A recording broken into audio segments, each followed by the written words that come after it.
The year was 1884, and the long dry season had baked the Arizona territory down to its bones, leaving a cracked, thirsty land waiting for relief. The frontier town of Ash Mesa perched on the hard line where the world changed. To the east lay the deep red valleys, carved by ancient water, bleeding toward the mountains. To the west lay the flat gray desert, a place of scrub and shadow that stretched toward the new, man-made horizon. That horizon was defined by a single, straight scar, the railroad. Iron was pushing hard into land that had belonged to the Dane, the Navajo people, since the gods first shaped the stones. The air in Ash Mesa was practical, sharp, and unforgiving. It tasted of alkali dust that coated every surface, the sour mash from the saloon, the heavy scent of manure from the livery, and the metallic tang of the train whistle that cut through the quiet twice a day. Law was what Sheriff Maeve Hollis said it was, her voice calm and her rifle clean. But justice was often just a matter of who held the heavier Colt, or who had the sharper lawyer. Prejudice simmered quietly, like a snake under a cool rock in the heat of noon. Everyone knew it was there. They just did not name it. Clara Whitlow wiped a fresh layer of the grit from the front window of the Ash Mesa boarding house. The glass was wavy and imperfect. The sign she had painted herself swung on one hinge, squeaking in the low wind. It was her establishment now, or rather, the bank's establishment which she was permitted to run. It had been left to her when her husband, Arthur, had coughed his last breath out 6 months prior. He had been a man obsessed with capturing light, but the dust of the territory had claimed his lungs. He left her with the inn, a mountain of debt that kept her awake at night, and his younger brother, Jamie. Jamie was 14 years old, a boy balanced awkwardly between the child Arthur had brought west and the man he would have to become far too soon. Clara was a practical woman. She had to be. She was tough as the cured leather Hattie Pike sold in the dress shop down the street. She understood engraving, the delicate, precise work of carving images onto steel plates for printing. Her hands were steady, but running an inn required a different kind of etching, one made on the hard reality of the frontier, where every day was a negotiation with scarcity. Her goal was simple, and in its own way, brutal: keep the inn solvent, pay the interest on the loan, and keep Jamie safe from the town's rougher edges. Miles away, hidden by the heat shimmer rising from a basalt ridge, a man watched the town. He sat so still upon his horse that he seemed part of the rock itself. His people, the Dini, called him Tu-Bil Hyana. In Ash Mesa, the few who knew him at all, mostly from the trading post, called him Ben Tall Wind. He had worn the blue coat of the United States Cavalry Scouts. He had learned their formations, their language, and their whiskey. He had learned their definition of justice, which was why he had left. He had refused to be the tool of their injustice, refused to help them push his own people from the land that held their sacred places. He had returned the blue coat, but he kept the skills it had taught him. Now, his purpose was singular: to protect his community. The railroad, the iron snake his elders called it, was not just bringing miners, merchants, and women who sold comfort in upstairs rooms. It was bringing paper. It was bringing contracts full of fine print written in a language his people were forced to trust. Contracts designed to steal the land his ancestors were buried in. Back in the inn, Clara finished cleaning the main room and went to the small storage space at the back. It had been Arthur's dark room. The sharp smell of chemicals still clung to the air, a ghost of his passion. She ran her hand over the polished mahogany of his big wooden box camera. It sat on its heavy tripod like a silent sentinel, its brass lens pointed at the wall. Arthur had loved this high desert light. He had chased it, trapped it in silver and glass, but he had also captured shadows. Tucked beneath a loose floorboard, hidden under a stack of developing trays, was a smaller wooden box. Inside it, wrapped in velvet, were the glass plate negatives. Clara knew what they showed. She had watched him develop them, watched the images bloom in the tray like magic. They were proof. They were pictures of Horace Clegg, The man pushing the Cedar Crown Railroad through the territory, meeting with land agents in secret. They were pictures of maps, of diverted water rights, of claim markers moved in the night. They were proof that Clegg was planning to swallow Ash Mesa whole, isolating the town and seizing the valuable mining claims long before the ink was dry on any government treaty. The camera was her secret. It was her husband's last legacy. It was her burden. And she feared it might be her only leverage against the men who were quickly buying up the town, including the bank that held her mortgage. The bell above the inn's front door chimed, a thin, tinny sound against the heavy silence. Clara quickly covered the box and returned to the front room, forcing a smile that felt brittle on her face. Hattie Pike entered, shaking red dust from the folds of her skirt. Hattie ran the seamstress shop, a small woman with bright eyes who saw everything and said only what was necessary. She was Clara's only real friend in this town. "Padre Miguel stopped by," Hattie said, her voice low, though no one else was there. "He says Clegg's men are buying up all the feed grain from the farms down south. They are squeezing. Clara, squeezing hard." Clara nodded grimly, looking out the window. "They squeeze. We endure. What else is there?" "We could leave," Hattie whispered, but she did not mean it. "And go where this is all we have." Outside, Sheriff Maeve Hollis walked her afternoon patrol. The sheriff was a tall woman who wore her badge on a leather vest, not a dress. She understood the vast difference between the written law that came on the train from Prescott and the immediate, practical law of the desert. She carried her rifle as comfortably as Hattie carried a bolt of cloth. Sheriff Hollis watched a group of miners, already loud and drunk well before sundown, spill out of the saloon. They shoved each other into the dust of the main street. She watched them, her face impassive. She did not intervene. It was not yet illegal to be loud, and she had learned to save her authority for battles she could win. Padre Miguel himself was crossing the street, his black cassock almost gray with the pervasive dust. He was a Hispanic priest, a man who had been born in this land long before it was called the Arizona Territory. He knew the secrets of every soul in town, Anglo, Mexican, and Dane. He listened to them all. He tipped his hat to the sheriff as he passed, a silent acknowledgement of their shared burden. They were two pillars, different in purpose, holding up a roof that was threatening to collapse. The conflict, at its heart, was simple. Horace Clegg wanted the land, the Dine, led by their quiet and unbending elder, Running Elk, already lived on it. Clegg had the paper law. He had the contracts, the surveyors, and the armed men who worked for the railroad. He had the backing of politicians back east who saw the desert as empty. Running Elk had the land law. He had the memory of ancestors, the sacred geography of the canyons, the knowledge of where the water flowed underground. It was a fight between freedom and paper, between a chosen family and a forced removal. It was a fight to see if a life could be healed after loss, or if the loss would simply continue, passed down from one generation to the next. The railroad was the key, the new steam engine, puffing black smoke that stained the pure desert sky, was the weapon. It opened the door for the land hunters, the speculators, and the miners who cared nothing for the people who came before. And the route Clegg wanted, the fastest and cheapest route for his iron snake, cut directly through a place the Dine held sacred. The railroad surveyors called it Red Canyon. The miners, spooked by the canyon's deep shadows and strange echoes, whispered about the Red Canyon Devil. They said it was a spirit, or perhaps a warrior, who guarded the place. They told stories in the saloon of surveyors' tools disappearing, of warning shots fired from unseen rifles. They said this devil moved like the wind and left no tracks. From his perch on the basalt ridge, Ben Tall Wind watched the smoke from the afternoon train rise above the town. He knew those rumors. He knew the canyon. It was not a devil that protected it. It was memory.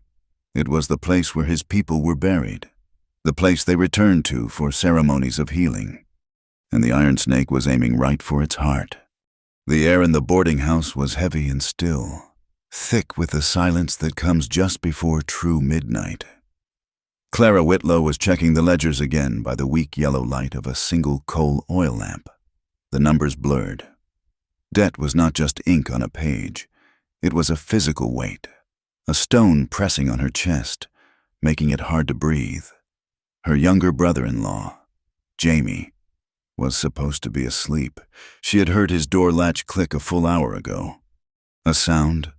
It was not the normal settling of an old house. It was a deliberate, quiet scrape of wood on wood, coming from the back room, Arthur's dark room. "Jamie!" she called out, her voice suddenly sharp with a fear she could not name. She grabbed the lamp, the hot glass chimney warming her hand, and hurried down the short hall. The dark room was empty, but the window stood wide open, a dark rectangle letting in the cool desert air. The loose floorboard near the developing trays, the one that covered the small, secret hollow, was pulled aside. The small mahogany box was gone. Panic, cold and immediate, seized her. She ran to Jamie's room, pushing the door open. The bed was empty. The blankets were thrown back. She knew, with a sick certainty of dread, she knew where he had gone. The midnight freight train, Clegg. Clara did not stop for a shawl or her hat. She ran out the front door of the inn and down the silent, moonlit street. Ash Mesa was asleep, a collection of dark shapes under a vast, starry sky. Only the saloon, 2 blocks down, showed a sliver of yellow light. At the edge of the town, the railroad tracks gleamed like silver ribbons in the darkness, leading away into the gray desert. She saw him. Her lungs ached. Jamie. His small, thin frame was a silhouette against the immense, black bulk of the steam engine, which hissed quietly, waiting. He was standing on the gravel embankment, handing the polished wooden box up to a man in a dark duster, a man whose face was hidden by the shadow of his hat. "Jamie, no!" Clara screamed. Her voice tore the night air, sounding thin and desperate. The man on the freight car laughed, a low, rough sound. Jamie turned, his face ghostly pale in the moonlight. He looked horrified, his eyes wide with the sudden, terrible understanding that he had made a mistake. He had been tricked. "Clara," he stammered as she ran up to him, breathless, her heart hammering. They said they had a letter from Arthur. They said it was his final wishes." The man on the car hefted the box, balancing it in one hand. "We appreciate the delivery. Boy, mister. Clegg sends his thanks." Clara did not think. She lunged for the train, grabbing the cold iron handrail of the freight car. "That is not yours," she cried, trying to find a foothold. "Give it back." She did not see the other man until he spoke. He had been standing in the deep shadow between 2 tall stacks of barrels, as still as the basalt ridge he seemed to favor. "That is a heavy price to pay for a boy's trust," a low voice said. Clara spun around, her hand flying to her throat. She saw the outline of a man, lean and tall. He wore no hat. His long black hair was tied back from his face. He looked in. He was not looking at her, or even at the man with the box. His attention was fixed 2 cars down, on a flatbed loaded with heavy crates. This must be the man they whispered about, the Red Canyon Devil, a thief, waiting to steal his own prize. "Stay out of this," she snapped, her fear making her bold. She turned back, reaching again for the man on the train. With a sudden, violent explosion of sound, the engine hissed. A plume of white steam shot from its pistons, momentarily blinding her. The iron couplings groaned, screeched, and clashed as they took the tension. The entire train lurched forward, gaining momentum with terrifying speed. Clara lost her grip. She stumbled backward, her boot catching on the wooden rail tie. She fell forward, sprawling onto the track. The massive, merciless iron wheels of the next car just feet away and rolling toward her. She cried out, a choked sound, trying to scramble back on the loose gravel, but her skirt was caught. Time stopped. A hand, hard as cured leather and incredibly strong, clamped around her upper arm. She was not pulled. She was lifted, moved, yanked backward off the track with a force that seemed impossible, a force that took her breath away. She landed hard in the dust of the embankment, safe, as the heavy freight car rumbled past the exact spot where she had been. She looked up, gasping for air. Her savior was the dying man. He was already on his feet, his eyes still fixed on the departing train, a black shape against the dark horizon. He had saved her life as if it were an afterthought. "The box!" she gasped, pushing herself up. Her hands were raw. "He took the box." "He did," the man said. His English was clear and precise, with almost no accent, the voice of a man who had listened more than he spoke. "And he left this," he pointed, as the flatbed car he had been watching passed under the depot's single, swinging lantern. Clara could see the stenciling on the side of the crates, dynamite, and stacked next to them, like cordwood, were thick bundles of official-looking paper, their red wax seals gleaming in the lamplight. "Horace Clegg sends his regards," the man said, his voice laced with a cold irony. "Explosives to blast a path through the canyon, and fraudulent franchise papers to make it legal." Jamie ran to Clara, burying his face in her side, his small body shaking violently. "I am sorry, Clara, I am so sorry. I truly believed them." She held him, her own body trembling with adrenaline and a deep, cold fury. She looked at the man who had saved her. His face was hard in the moonlight, a map of shadows and high cheekbones. He carried a rifle easily, as if it were a natural part of his arm. He had been watching the dynamite. "Who are you?" she demanded, her fear shifting to suspicion. "Were you part of this distraction? Are you one of Clegg's men?" He finally turned his gaze on her. His eyes were dark, evaluating, and held a coldness that matched the night. "I am not one of Clegg's men." "Then you are a thief," she accused, gesturing to the tracks. "You were watching those supplies. You were going to steal them." "I was," he agreed, making no move to deny it.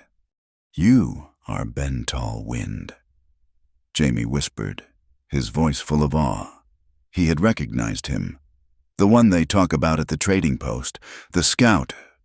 Ben Tall Wind's eyes remained fixed on Clara. "You are the woman from the inn," he stated, "the photographer's wife, the one who keeps the paper records." He spoke the words as if they were an accusation. "You are the eyes of the paper people. You see, but you do not understand." "I understand that my property was just stolen," Clara retorted, her anger rising to meet his coldness. "I understand that you stood there and watched it happen." "I watched what I was tracking," he corrected her. "You were tracking a memory. I am tracking a weapon. Clegg wants that dynamite to scar the earth. He wants those papers to steal it. Your box," he paused, his gaze sharpening. "What was in it that he wanted so badly?" Clara hesitated. The instinct to protect her secret, Arthur's secret, was deep. "It does not matter." "It matters," he insisted, his voice low and intense. "He sent armed men for it. He risked moving it on the same train as his dynamite. It must be a powerful thing."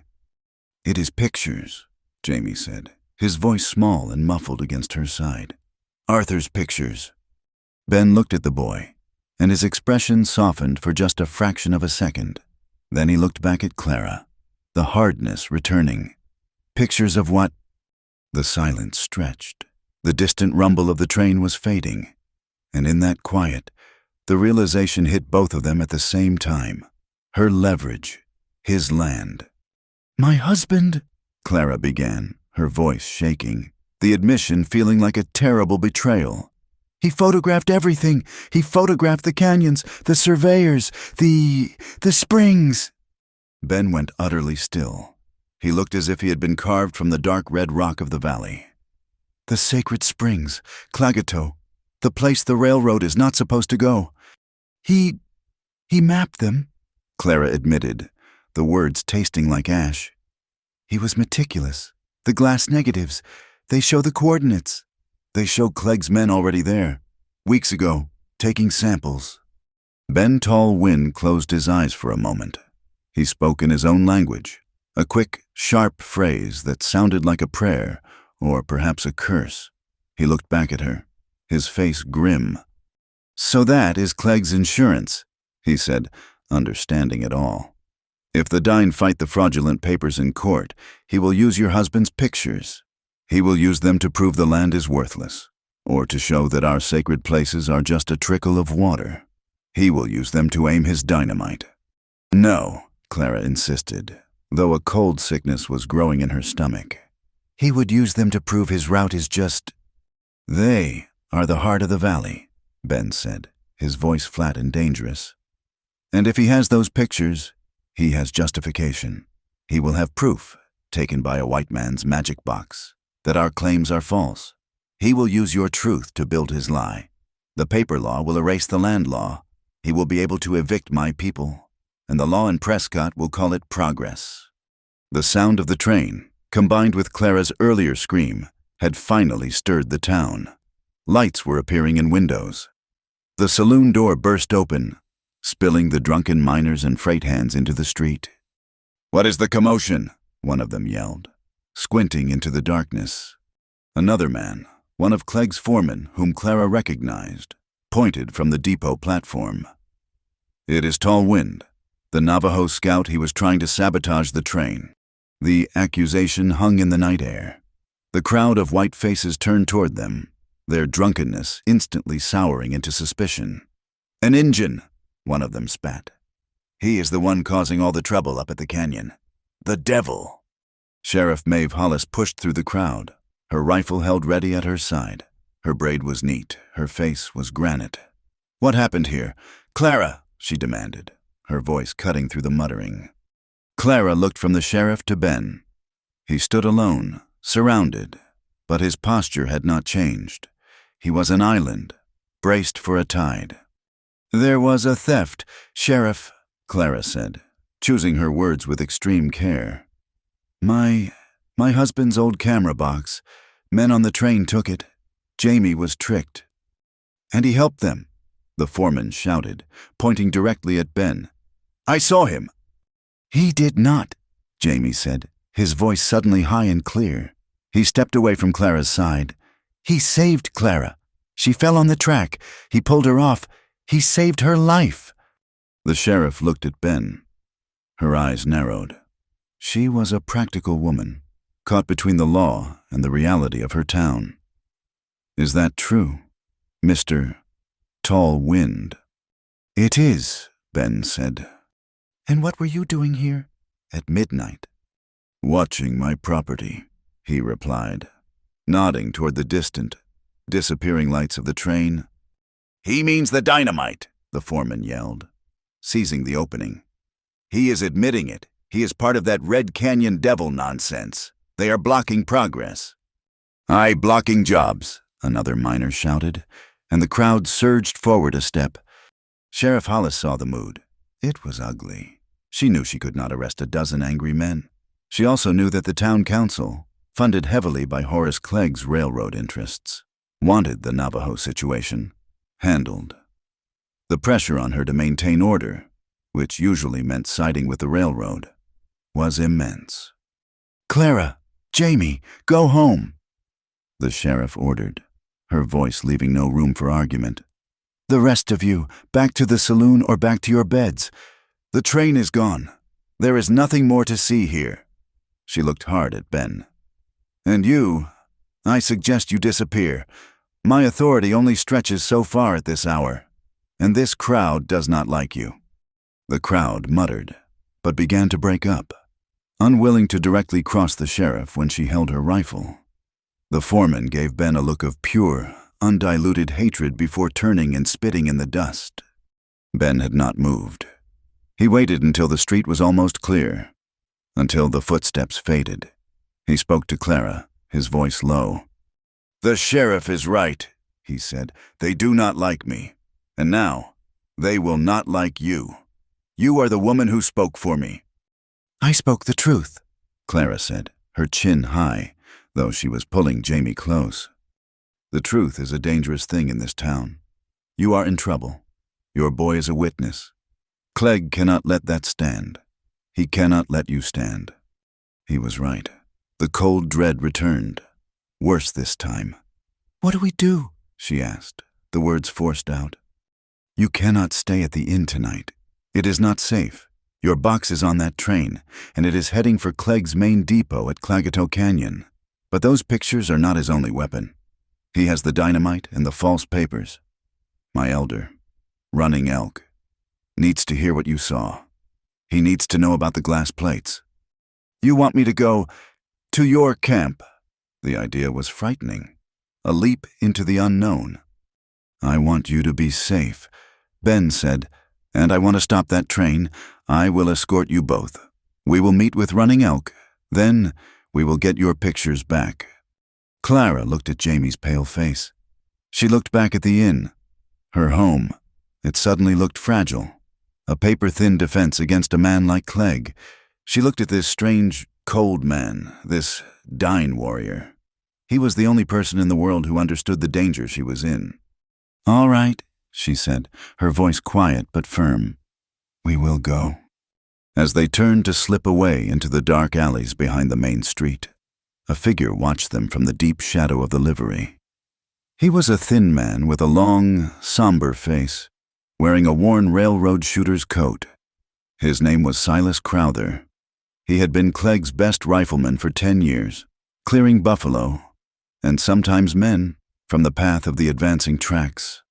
He watched Clara, noting the way she carried herself, the proud, defiant set of her shoulders, the way she protected the boy. He reached into his vest pocket and pulled out a single, polished silver button, shaped like a small concha. He held it up, letting the weak moonlight catch on its surface. He was marking her in his mind. She was the target now. As they reached the edge of town, where Ben's horse was hidden among the tamarisks, Clara stopped. "That man on the train," she said, her voice tight, strangled. "The one Jamie gave the box to. He said they had a letter from Arthur, my husband." Ben turned to her, his face unreadable in the dark. "Clegg knew my husband," she continued, the pieces clicking into place with a terrible, sickening sound. "Before he died, Arthur was struggling. The debt's on the inn. Clegg must have offered to buy his photographs. He must have offered to buy his silence." The grief she had held at bay for 6 months suddenly returned, but it was no longer clean. It was sharp, and it was tainted with betrayal. Arthur, the man who chased light, had been tempted by darkness. He had been in league, or close to it, with the man who was now trying to destroy her. "I did not know," she whispered, the words lost in the wind. "He never told me." Ben Tallwind looked at her, then at the boy. He understood this kind of pain, the pain of betrayal by one's own. "That is why Clegg knew about the box," he said, his voice quiet, almost gentle. "He was not just stealing your property tonight. He was collecting on a debt he believes your husband already agreed to." He mounted his horse in one fluid, silent motion and reached a hand down to her. "Come, the night is short, and the dawn will bring more than just the sun." Clara, her entire world shattered and reformed in the space of an hour, took his hand. It was hard and warm. She let him pull her up, setting her in front of him on the saddle. Jamie scrambled up behind her. They rode out, 3 small figures leaving the false, precarious lights of Ash Mesa, heading into the vast, dark, and honest desert. The horse moved like a shadow through the winding, dry washes, its hooves making almost no sound on the packed sand. Clara sat in front of Ben Tallwind, her back held stiffly, trying not to lean against the solid wall of his chest. But the ride was long, and she was exhausted, and she could feel the steady warmth of him, the rhythm of his breathing. It was a strange, unsettling intimacy. Jamie was a small, silent weight behind her, his arms wrapped tight around her waist, his face buried in her back. He had not spoken a word since they left the town. Ben knew the land in a way that defied maps. He navigated by the shape of the ridges against the stars, by the feel of the wind. There were no trails, not any that Clara could see, but he moved with certainty, climbing out of the gray desert and into the red rock valleys that were the beginning of the Dine Lands. After what felt like hours, he finally reined the horse to a halt. They were on a small mesa, overlooking a cluster of low, round structures. Clara recognized them as hogans, the traditional homes of the Dine. A few small fires glowed, and the air, which had been sharp with alkali, was now soft with the scent of juniper smoke. It smelled of home, just not her home. "You are safe here," Ben said, his voice a low rumble. He dismounted, then turned to lift Jamie down. The boy went without protest, his legs unsteady. Ben then offered his hands to Clara. She hesitated, looking down at him. His face was unreadable in the starlight. She took his hands, and he eased her down from the saddle. His grip was firm, impersonal, yet her skin tinged where he touched her. He led them to the largest hogan. The door, a heavy blanket, was pushed aside, and a man stooped to exit. He was old, his face a beautiful, complex map of wrinkles, his long gray hair tied back in the traditional Dine style. He looked at Ben, and his expression was full of a deep, quiet understanding.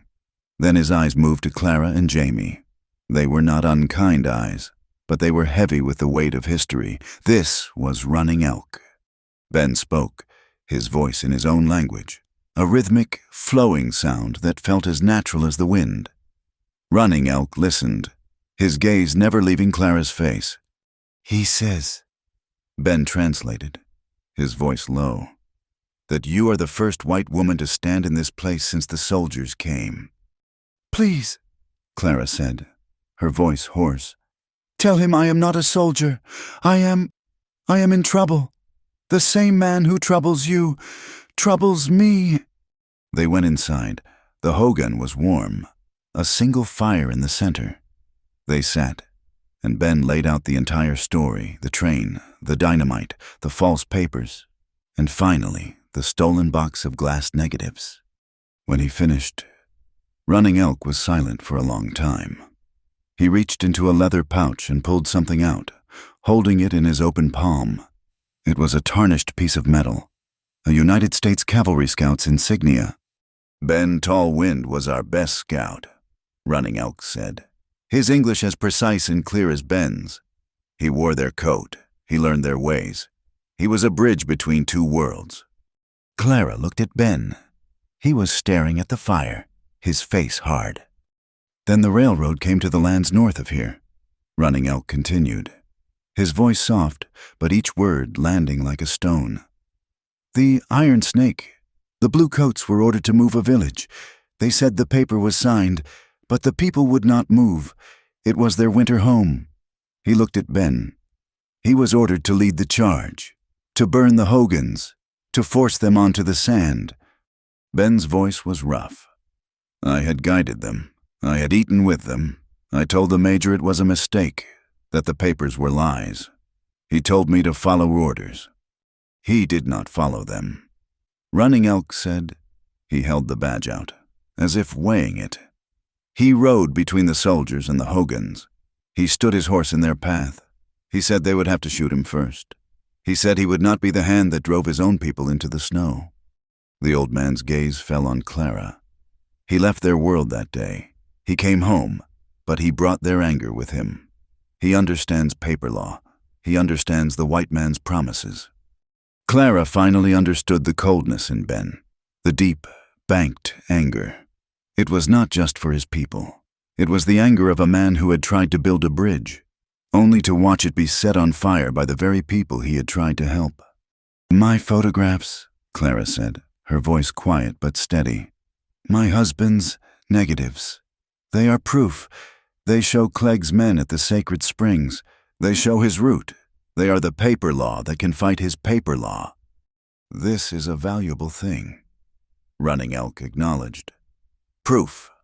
But we have proof, too. We have the land itself. We have the trails. We know where the Iron Snake is weak. We know where the dynamite is stored. We have the terrain." The exchange hung in the smoky air. Her evidence, their knowledge. "We can help each other," Clara said. "We can stop him, but I have one condition.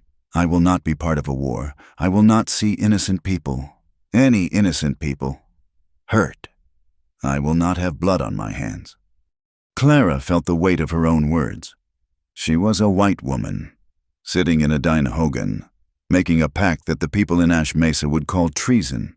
She was afraid. She was terrified of being labeled a traitor to her own kind. Ben looked at her, and the hardness in his eyes was met by his own fear. "And I am afraid," he said, his voice raw, "by bringing you here, by fighting Clegg in his own way. I'm afraid I am pulling my people back into a war we have already lost once. I am afraid I am bringing the blue coats back." "We do not seek war," Running Elk said, his voice a final judgment. "We seek Hozo, balance. We will not shed the blood of your people. Clara Whitlow, we will only protect what is ours. That is our condition, too." The pact was sealed. They had a plan. Ben knew of another stash of dynamite at a smaller, less guarded depot. If they could destroy it, they could slow Clegg's advance. But first, Clara had to be sure. She had to secure all of her evidence. The box on the train was not the only one. "My husband," she explained. "He kept his most important work separate, a second set of negatives. Engravings he was preparing. They are not at the inn. They are hidden." They agreed. They would ride back to Ash Mesa before true dawn. The town would be waking. A small trading market was held on this day of the week, and the streets would be busy. They would use the cover of the morning crowd to get to Arthur's secret studio, a small rented room above the saddle shop. Jamie would be safest with Hattie Pike. The ride back was faster. The sky was turning from black to a deep, bruised purple. The first light of dawn was still an hour away, but the world was no longer hidden. They skirted the edge of town, dismounting near the livery, and moved on foot through the alleys. The trading post was just opening, men unloading wagons of produce and hides. Clara held Jamie's hand tightly. "We will go to Hattie's shop first. You will stay with her. You will be safe there." "I want to stay with you," Jamie insisted, his voice trembling. "You will be safer with Hattie," Ben said, his voice firm, leaving no room for argument. They stepped out of the alley onto the main street. It was quiet, save for the market activity. Hattie's shop was just across the way, its windows dark. They were halfway across the street when a voice, quiet and calm, cut through the morning air. "That is far enough. Mrs. Whitlow." Clara froze. Ben spun, pushing her and Jamie behind him, his hand already on the rifle slung over his back. Silas Crowther stepped out from the deep shadow of the land office. He was not wearing his duster. He looked almost like a preacher in his dark coat and vest, his long, somber face pale in the pre-dawn light. He held a Colt revolver, but it was pointed at the ground. "Mr. Clegg is a man who values punctuality," Silas said, his voice a soft, polite drawl. "And he is very disappointed in young Jamie, here, taking advantage of his good nature." "He is a child," Clara spat, her fear instantly replaced by a white-hot rage. "You tricked him!" "He did," Silas agreed, as if this were a reasonable point. "Which is why Mr. Clegg wants to make a new arrangement. A more direct one." "Stay away from us," Ben warned, his rifle now in his hands, though not yet raised. "I am afraid I cannot do that. Scout," Silas said. He moved with a speed that was reptilian, blurring. He was not aiming for Ben. He was not aiming for Clara. He lunged for Jamie. Clara screamed. Ben moved, but Silas was closer. He grabbed the boy's arm, yanking him away from Clara's grasp. In the same motion, his Colt was up. The muzzle pressed not to Jamie's head, but to his chest. "I would not," Silas said, his voice still calm, but all the politeness gone. "I am a very good shot. I do not miss, and I do not need to kill him. A shot to the chest will leave him plenty of time to bleed. An hour. Maybe. Long enough for you to think about it. "Let him go!" Clara shrieked, her hands balled into fists. "I will," Silas said. "At Depot 14. Mister, Clegg has a train waiting." He looked at Clara, his eyes cold and assessing. "He wants the rest of it. All of it. The other negatives. The engravings you have hidden. Everything Arthur Whitlow ever made. You will bring it all to Depot 14. Before sunrise. Sunrise is 1 hour." He looked at the sky, which was now a sickly gray. "You bring the proof. You get the boy." "And if we do not?" Ben asked, his voice a low, lethal growl. He had not moved, his rifle still held at his side. He knew Silas was not bluffing. Silas Crowther looked at Ben, and, for the first time, a flicker of something, perhaps respect, perhaps just professional acknowledgement, passed his lips. "Then the railroad, Scout, will go straight through that canyon, and it will go straight through that boy's body first. Sunrise, Depot 14. Do not be late." He began to back away, dragging the terrified, silent Jamie with him. "You cannot trust him," Clara cried out to Jamie. "We will come for you." "I know," Jamie's voice came back, small and thin. Silas and Jamie disappeared into the alley. At that exact moment, a man on horseback galloped down the center of the street, waving a torch, though the sun was nearly up.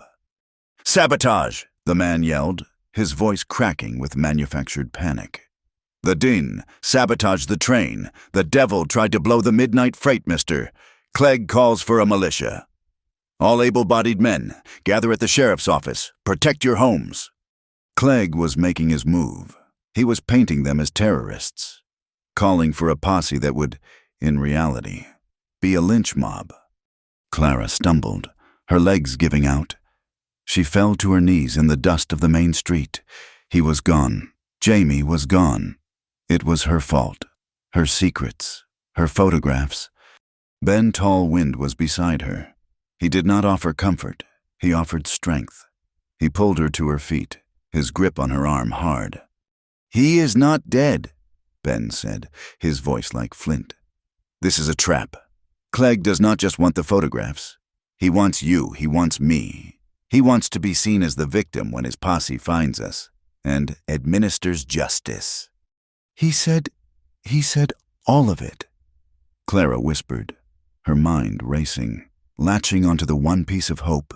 "The engravings, the other negatives. He knows about the hidden studio." She looked at Ben, her eyes wide, her grief turning into a hard, sharp, terrifying resolve.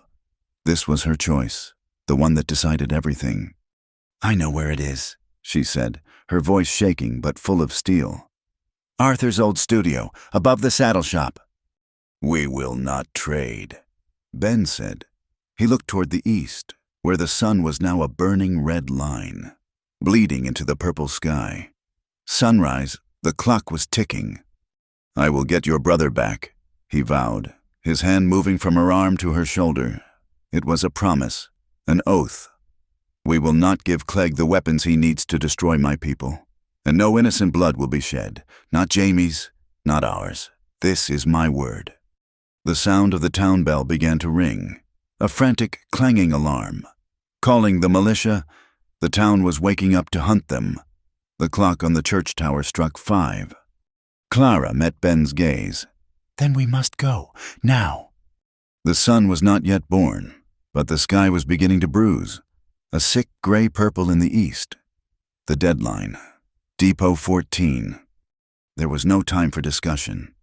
Ben grabbed Clara's hand, and they ran. They did not run toward the alleys or his horse.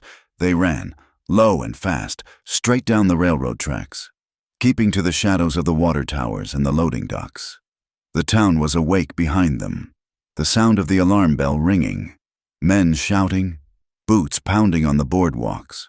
The militia was forming, but they were looking for a savage on a horse, not a man and a woman on foot, running toward the danger. Depot 14 was not a station. It was a glorified shed, a small, dark building of new pine set 3 miles out of town, where a secondary track branched off toward Claggeta Canyon.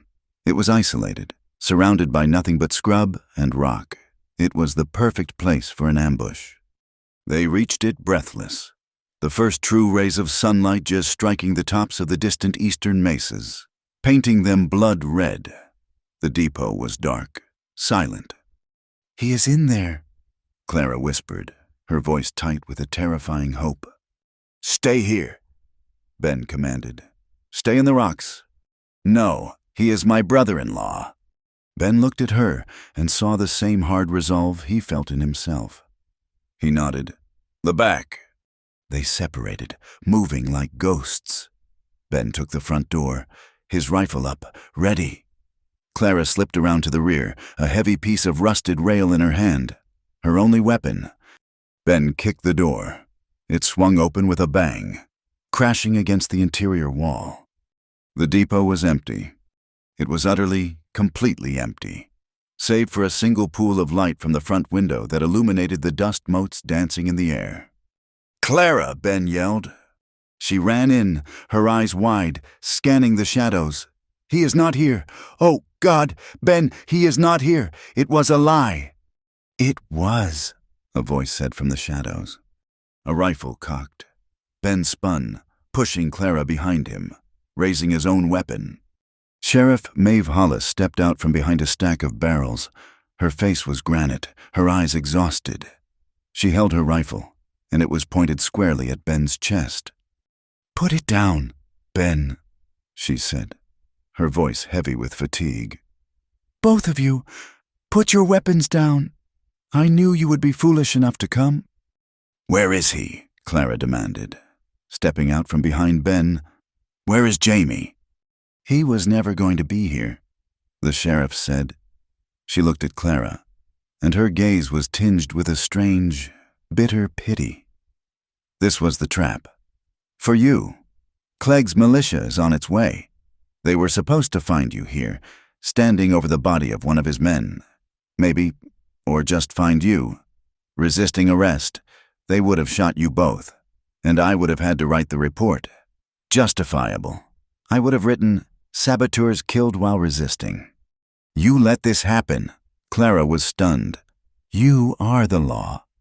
"I am the law in a town owned by Horace Clegg," the sheriff snapped, her professional calm finally breaking. "I have 6 deputies. He has 50 armed railroad men. Do you think my badge means anything? I'm a woman in a man's world, Mrs. Whitlow, and I am a practical one. I came here to stop a massacre, your massacre." A low rumble vibrated through the tracks. A sound, faint, then growing, a train. All 3 of them turned. In the distance, coming from Ash Mesa, a plume of black smoke was rising. A single engine, pulling 2 flatbed cars and a caboose. It was not stopping. It was gaining speed, heading straight for the canyon. "He is on that train," Ben said. It was not a question. "Yes," the sheriff said, her face grim. "Clegg is moving all the explosives, the first batch and the second from the depot near here. He's moving the boy, too. He is tying up his loose ends. He is taking the dynamite to Claggeta, and he is taking your brother-in-law with him. A mascot, one of his men called it." The train was approaching, its pistons hissing, its iron wheels screaming on the track. "He is moving him with the dynamite." Clara's voice was a whisper of pure horror. "A hostage," Ben said, his eyes fixed on the approaching engine. "And insurance. He knows we will not attack a train loaded with that much explosive, not with the boy on it." Sheriff Hollis looked from the train to the 2 fugitives. Her face was a storm of conflict. Duty, justice, practicality. Her hand tightened on her rifle. This was the moment. The line. "Damn him," she whispered. "Damn his black soul. I cannot stop that train. I cannot arrest you, because if I do, that boy dies. And I cannot let you go, because that is my duty." The engine thundered past them, a black, roaring monster, shaking the very ground. Clara saw the flatbed cars. They were loaded with crates, dynamite, and on the second car, she saw him, a small figure tied to the brake wheel. Jamie. And then, in a second, he was gone, hurtling toward the canyon. "There is no time!" Clara shrieked. Sheriff Hollis made her choice. It was the compromise of a good woman forced to do a wrong thing for the right reason. As the last car, the caboose, began to pass, she ran forward. She grabbed the signal lantern hanging from the hook on the depot wall. A heavy, oil-filled lamp. It was red. With a grunt of effort, she ran with the train, and with surprising strength, she hooked the lit red lantern onto the iron railing of the caboose's rear platform. "It is the best I can do," she yelled over the receding roar. The red lantern swung, a single point of light against the growing dawn. "It marks the train. It is the last car. Now get out of my jurisdiction. I never saw you, and God help you both." Ben did not wait. He grabbed Clara's arm. "My horse, now!" They raced back to the tamarisks, where his horse was hidden. He mounted, pulling her up behind him this time. He did not need her in front. He needed her to hold on. "The wind!" she gasped as they crested the first ridge, the horse's hooves sending rocks scattering. The air, which had been still at dawn, was now a moving wall. The sun was a dull, red eye behind a sheet of ochre dust. A sandstorm. It was beginning. The wind howled, a high, thin sound like a screaming woman. "He's taking the tracks," Ben yelled into her ear, his voice barely audible. "The tracks follow the canyon floor. They are long. We will take the high trail, the Dine Trail." He spurred the horse, not down into the valley, but up, onto a narrow, terrifying goat path that wound along the cliff's edge. Clara closed her eyes. She buried her face in his back, her arms locked around his waist. She could feel the muscles in his back tense as he controlled the powerful animal. The world dissolved into a howling, stinging, red chaos. The sand was not just in the air. It was a physical force, trying to peel her from the horse. She could not breathe. She was inhaling pure grit. Ben reined the horse to a stop, turning it so its hindquarters faced the wind. He reached for the canteen on his saddle. "Your scarf!" he yelled. She unwrapped it from her neck. He poured precious water onto the cloth until it was soaked. "Tie it, over your mouth and nose. Breathe through the water. Do not open your eyes. Trust the horse. Trust me." She did as he said, tying the wet cloth tightly. The air she drew was still hot, but it was clean, filtered. She opened her eyes a crack. She could see nothing but a swirling red void. But Ben was looking forward, his face set, his eyes narrowed to slits. He seemed to be navigating by feel, by a memory of the earth she could not even imagine. She put her head back down, her cheek against the warm, solid strength of his back. She had never been so terrified in her life, and she had never trusted anyone so completely. He spurred the horse onward, into the very heart of the storm. They rode for what felt like an eternity, a blind, howling passage through hell. And then, as suddenly as it had begun, the wind's roar diminished. Ben slowed the horse. "We are here," he said. Clara lifted her head. The storm was still raging below them. In the canyon, but up here, on the high rim, the air was clearer. They were on a precipice. And ahead of them, the train. Ben had cut them across a massive dry salt flat on the high mesa, a shortcut impossible for the train, which was forced to follow the winding riverbed of the canyon. They had beaten it.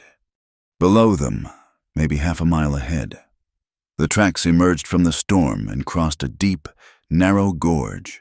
A wooden trestle bridge, thin and skeletal, spanned the gap. The train was approaching it, and it was slowing down. It had to. The bridge was not built for speed. "This is the place," Ben said. He dismounted, pulling her down. "We get him here." They half ran, half slid down the rocky incline of the gorge, their boots finding little purchase. The train was a chuffing, slow-moving beast now, its engine just reaching the near side of the trestle. "He is on the second car," Clara gasped. "The one with the dynamite." "Silas Crowther is with him," Ben said, his voice grim. "He will be watching." He checked his rifle. "You, go down to the dry riverbed. Get under the bridge. When I give the signal, make noise. A lot of noise. Be seen." "What are you—" "Go!" She did not argue. She scrambled the rest of the way down, her hands and knees raw, until she stood on the dry, cracked mud beneath the towering wooden supports. The engine began to cross above her. The sound was deafening, the entire structure groaning and creaking under the immense weight. Ben was gone. She looked up, her heart in her throat. He was not on the rim, he was on the bridge. He had climbed under the trestle and was moving, hand over hand, on the support beams, like a spider, directly beneath the tracks. Clara waited. The first car, the engine, passed. The second car, the flatbed with the explosives, was now directly over her head. A single shot rang out. It was not Ben's. A bullet splintered the wood of the pylon right next to her head. Silas. He had seen her. "Now, Clara!" Ben's voice roared, seemingly from the bridge itself. Clara stepped out from under the bridge, into the open. "Jamie!" she screamed, waving her arms. "Jamie! I am here!" On the flatbed car above, Silas Crowther appeared. He stood over the crates of dynamite, his long duster flapping in the wind. He held Jamie in front of him, a human shield. In his other hand, he held his revolver, pointed at Clara. "Foolish! Mrs. Whitlow!" he yelled, his voice thin in the gorge. "You should have stayed away." He smiled, a long, sad smile. He began to raise his gun, leveling it at her, but in his other hand, his left hand, he held something small and brass, a blasting cap with a short fuse. He held it up for her to see, a dead man's switch. "Even if you shoot me," he called, "we all go together, you, me, the boy, and half this canyon." And from beneath the car, from the trestle beams themselves, Ben emerged. He was hanging by one arm from a cross brace. His rifle was at his shoulder. Silas saw the movement. He spun, trying to aim down, to bring Jamie's body between them. Ben's rifle cracked. One shot. He did not aim for Silas's heart. He did not aim for his head. He aimed for the small, brass object. The bullet struck the blasting cap in Silas's hand. It detonated with a sharp, violent pop, a blinding flash of white light. It was not a large explosion, but it was contained. Silas screamed, a high, thin sound of pure shock and pain. He was thrown backward, his left hand a mangled, bloody mess.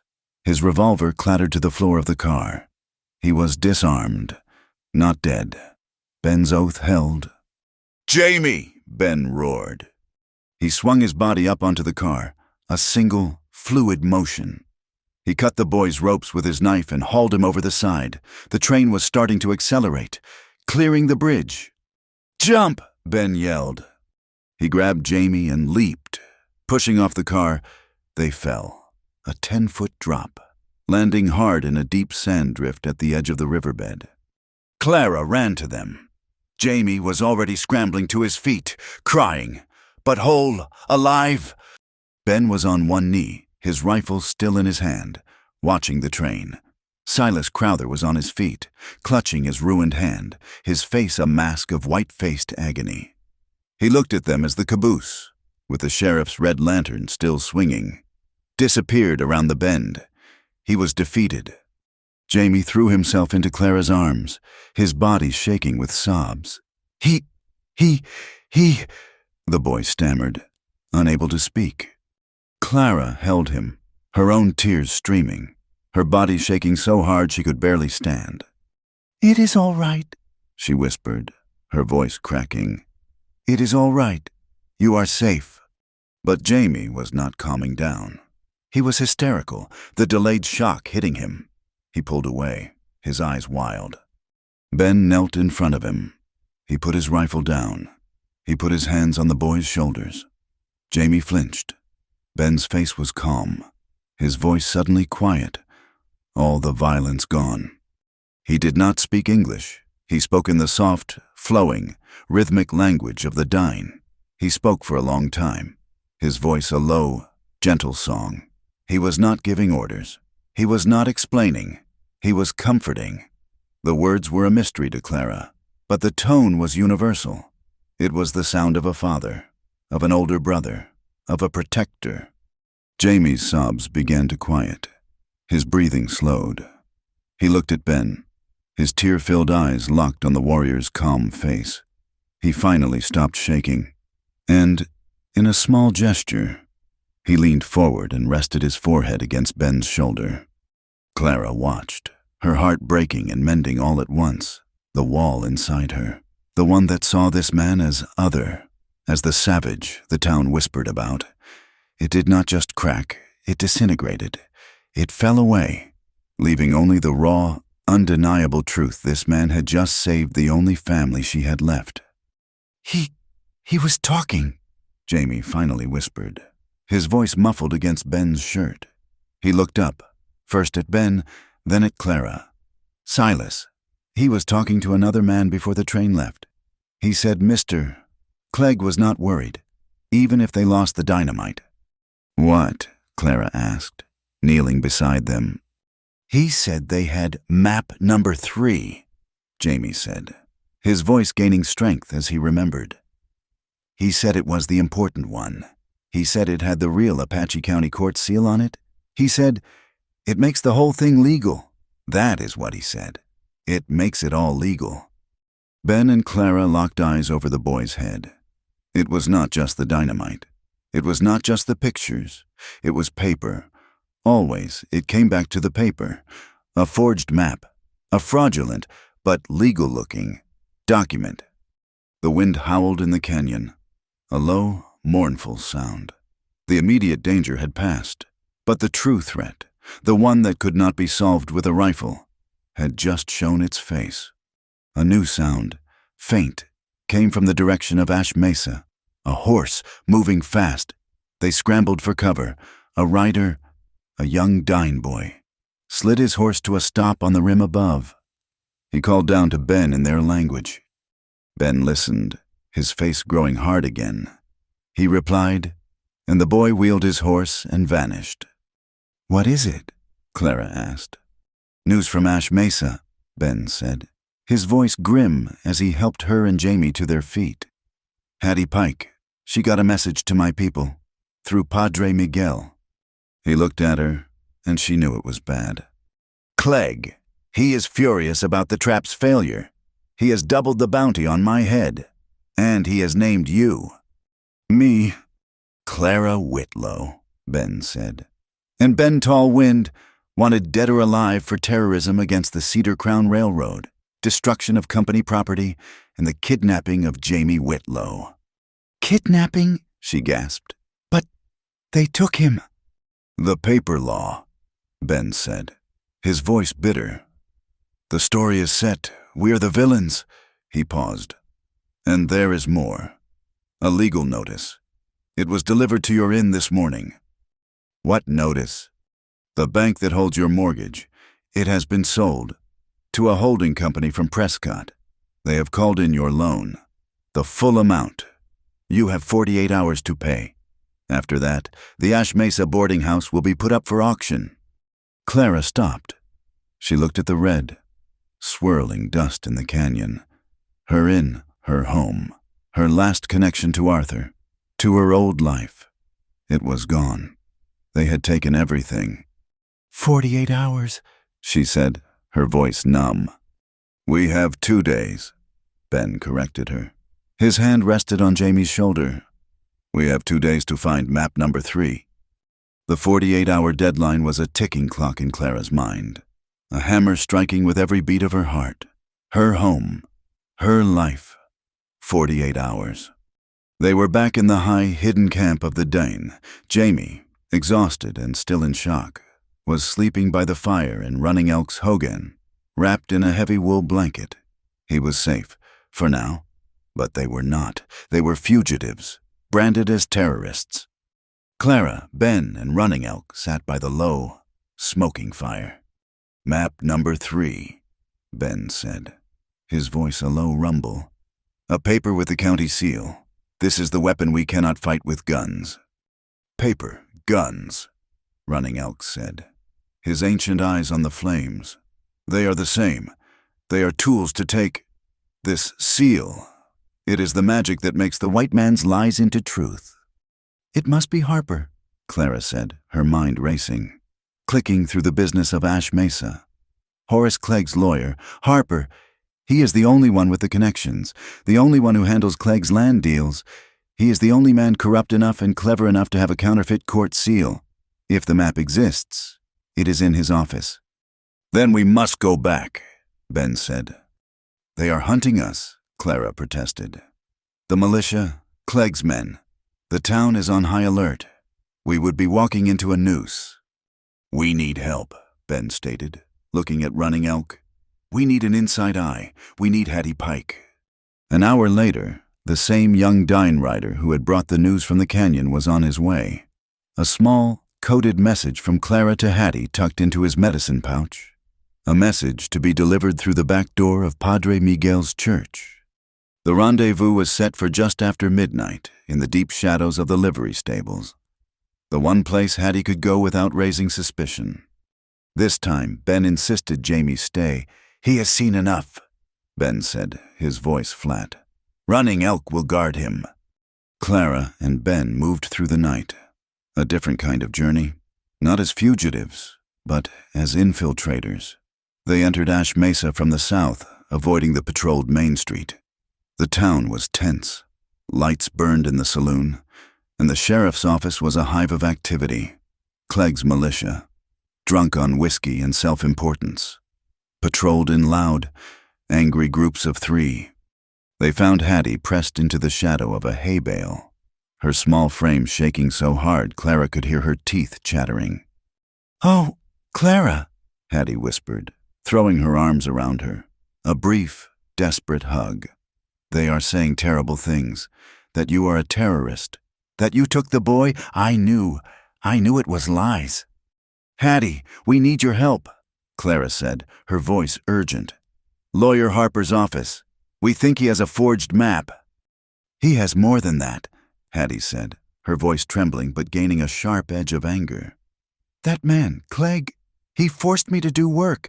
A month ago, I thought it was just odd." "What work?" Ben asked, his voice emerging from the darkness, making Hattie jump. "Saddlebags," Hattie explained, her eyes on Ben. "4 of them. He paid in gold coin. He said they were for sensitive documents. He wanted them. Strange. He wanted them with a false bottom. Sewn tight, with a hidden seam. Double-bottomed. He called them for his couriers. I did not know what to do, so I did what he asked." Ben and Clara looked at each other. Couriers, false papers. "But I was afraid," Hattie continued, her hand diving into her apron pocket. She pulled out a small, cold set of keys. "Harper's office. I had to go there to measure the bags on his desk. He is a sloppy man.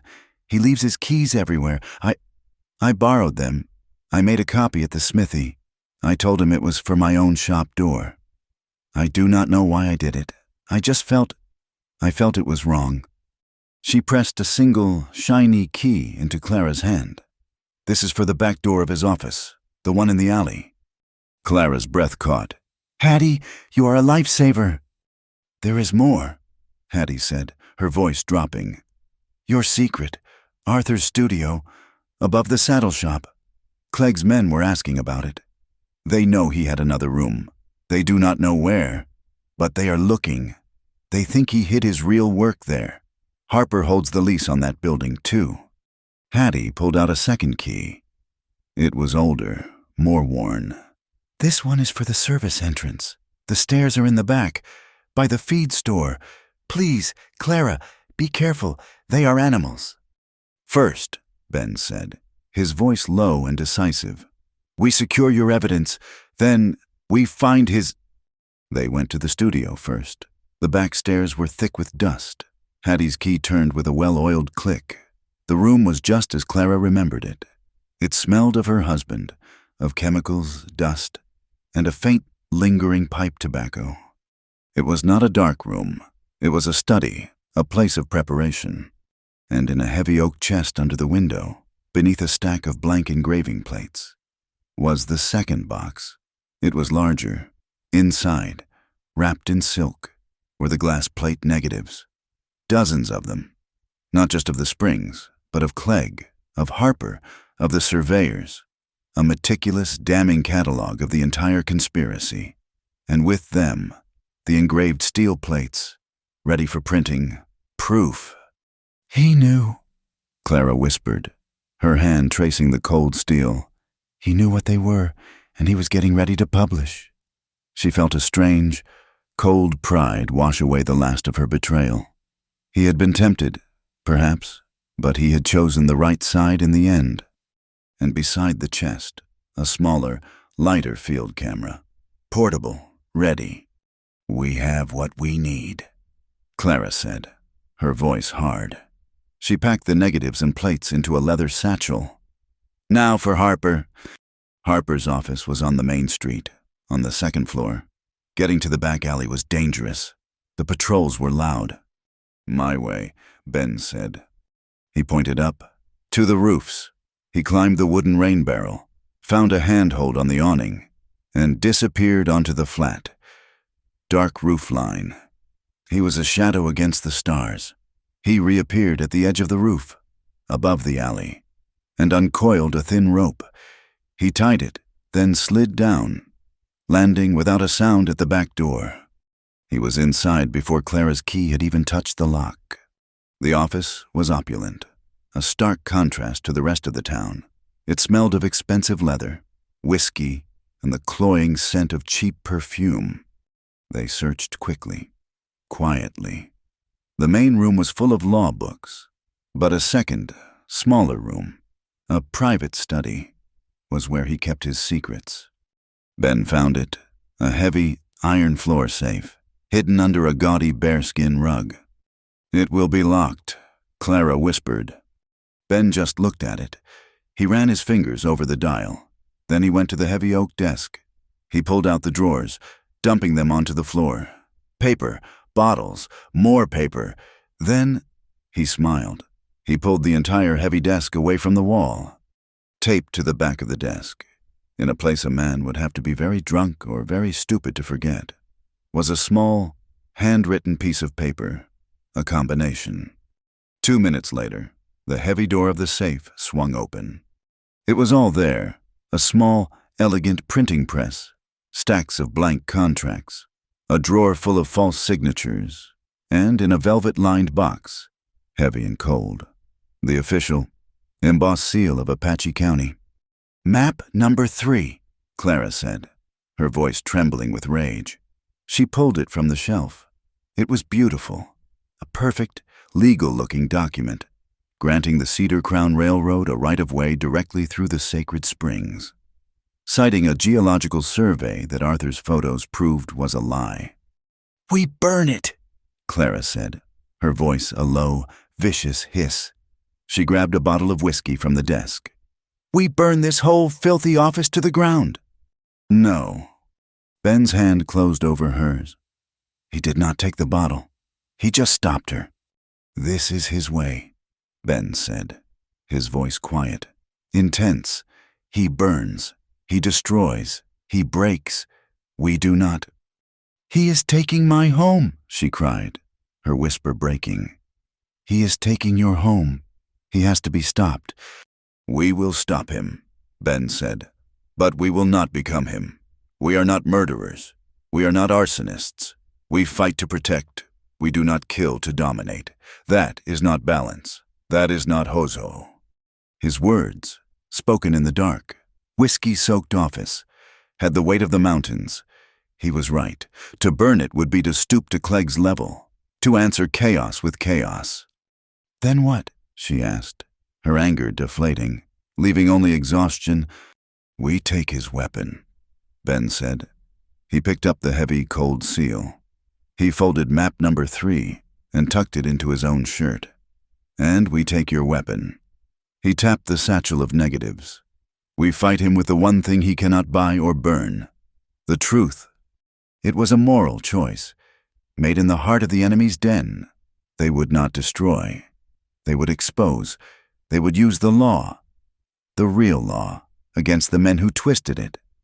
They were about to leave, the seal and the map secured. When the alley door opened, they both froze. Silas Crowther stood in the doorway. He was not aiming a gun. His left hand was a mass of heavy, white bandages, his arm in a sling.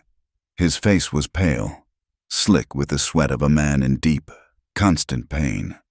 "I figured you would end up here," Silas said, his voice a hoarse rasp. He leaned against the doorframe, his breath coming in short, sharp bursts.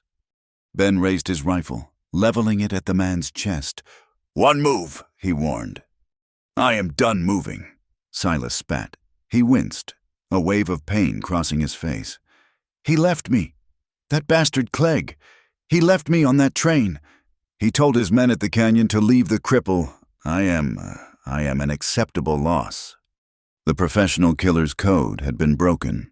Clegg had shown no loyalty. "Why are you here?" Clara demanded. "A warning," Silas said, his eyes finding hers in the dark. He hated her, but he hated Clegg more. "This is not about land, lady. Not anymore. He's not just a thief, he is a madman." He pushed himself off the doorframe, his good hand clutching his bandaged one. "He is going to do it. At dawn, the main drilling site at Clagato. He is rigging the support beams. He has enough dynamite in that canyon to level a mountain." "What are you talking about?" Ben asked, his rifle steady. "The dawn shift," Silas said, his voice full of a new, bitter understanding. "Miners, surveyors, his own men. He's going to blow the entire canyon, and he is going to blame you. He is going to blame the dying. He will ride into that land hearing tomorrow with 50 fresh graves, and he will call it a massacre. He will demand a war, and the army will give it to him." He looked at them, a strange, hollow look in his eyes. "He is not just clearing a path for a railroad. He is clearing a path for an army. Get out of here, or get ready to die." Silas turned and stumbled back into the alley, a ghost of a man. His warning delivered. They were gone, back into the night, back over the rooftops. They did not stop until they were miles out of town, hidden in a small, high copse of pine trees on the mesa, the wind whispering through the needles. Clara slid to the ground, her legs giving out. The satchel of evidence felt like it weighed 1,000 pounds. "It is too much," she whispered, her head in her hands. "We cannot fight this. We have the proof, but he has the dynamite. He has the militia. He is insane. We should take Jamie and we should run." "Run where?" Ben's voice was hard, but tired. "Where, Clara? To the next valley, the next territory. He will not stop. Men like him never stop. This is my home. This is where I stand." "He will kill us all," she cried, the terror finally breaking her. I cannot. I lost Arthur.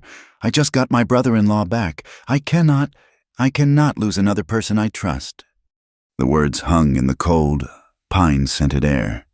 She had said it. She was not just talking about Jamie. Ben was silent for a long time. The wind was the only sound. He did not move to touch her. He stood and looked out at the lights of Ash Mesa, a false, glittering promise in the dark valley below. "Ho-ho," he said, his voice quiet. "My grandfather taught me. It is the word for balance, for harmony, for walking in beauty. I thought it meant peace. I was wrong."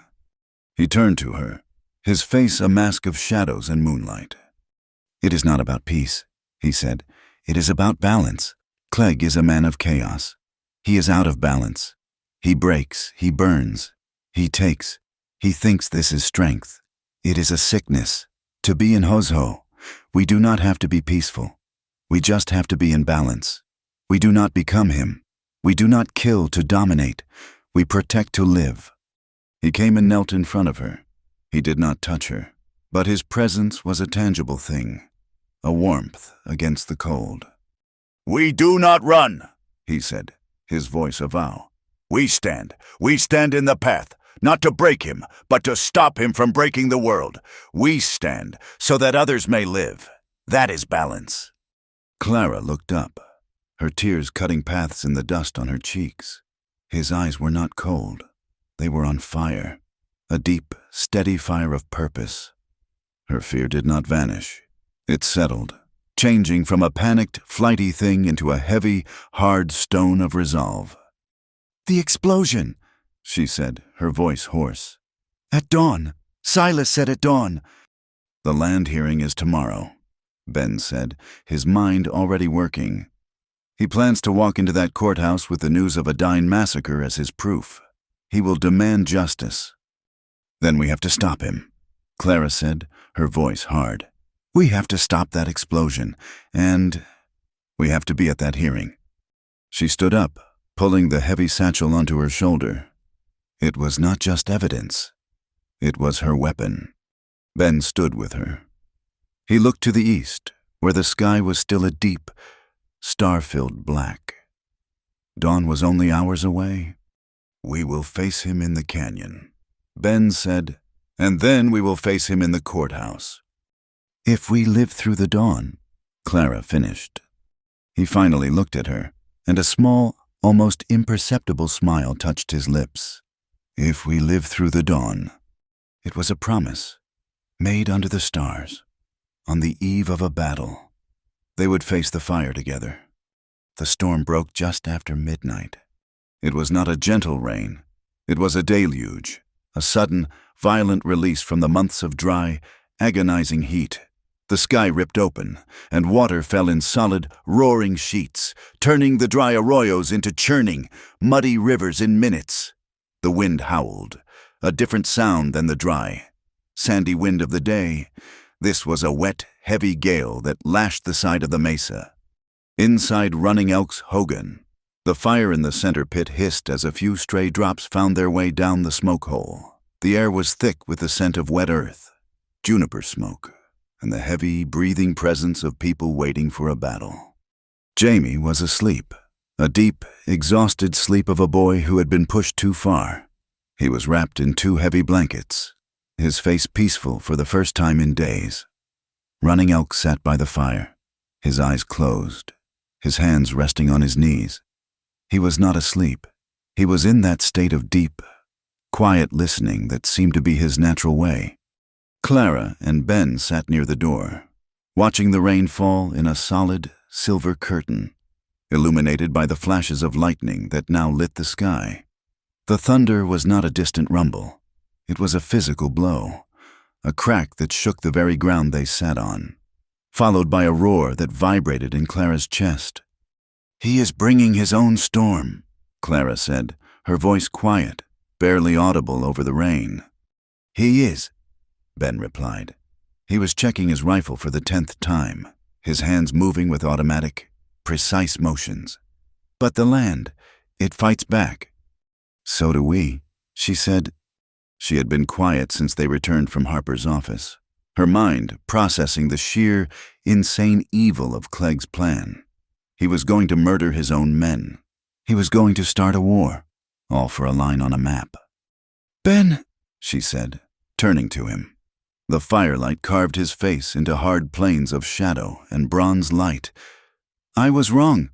Before—" He stopped his work, his hands going still on the rifle. He waited, his dark eyes on her. "When we were on the mesa," she continued, her voice stronger.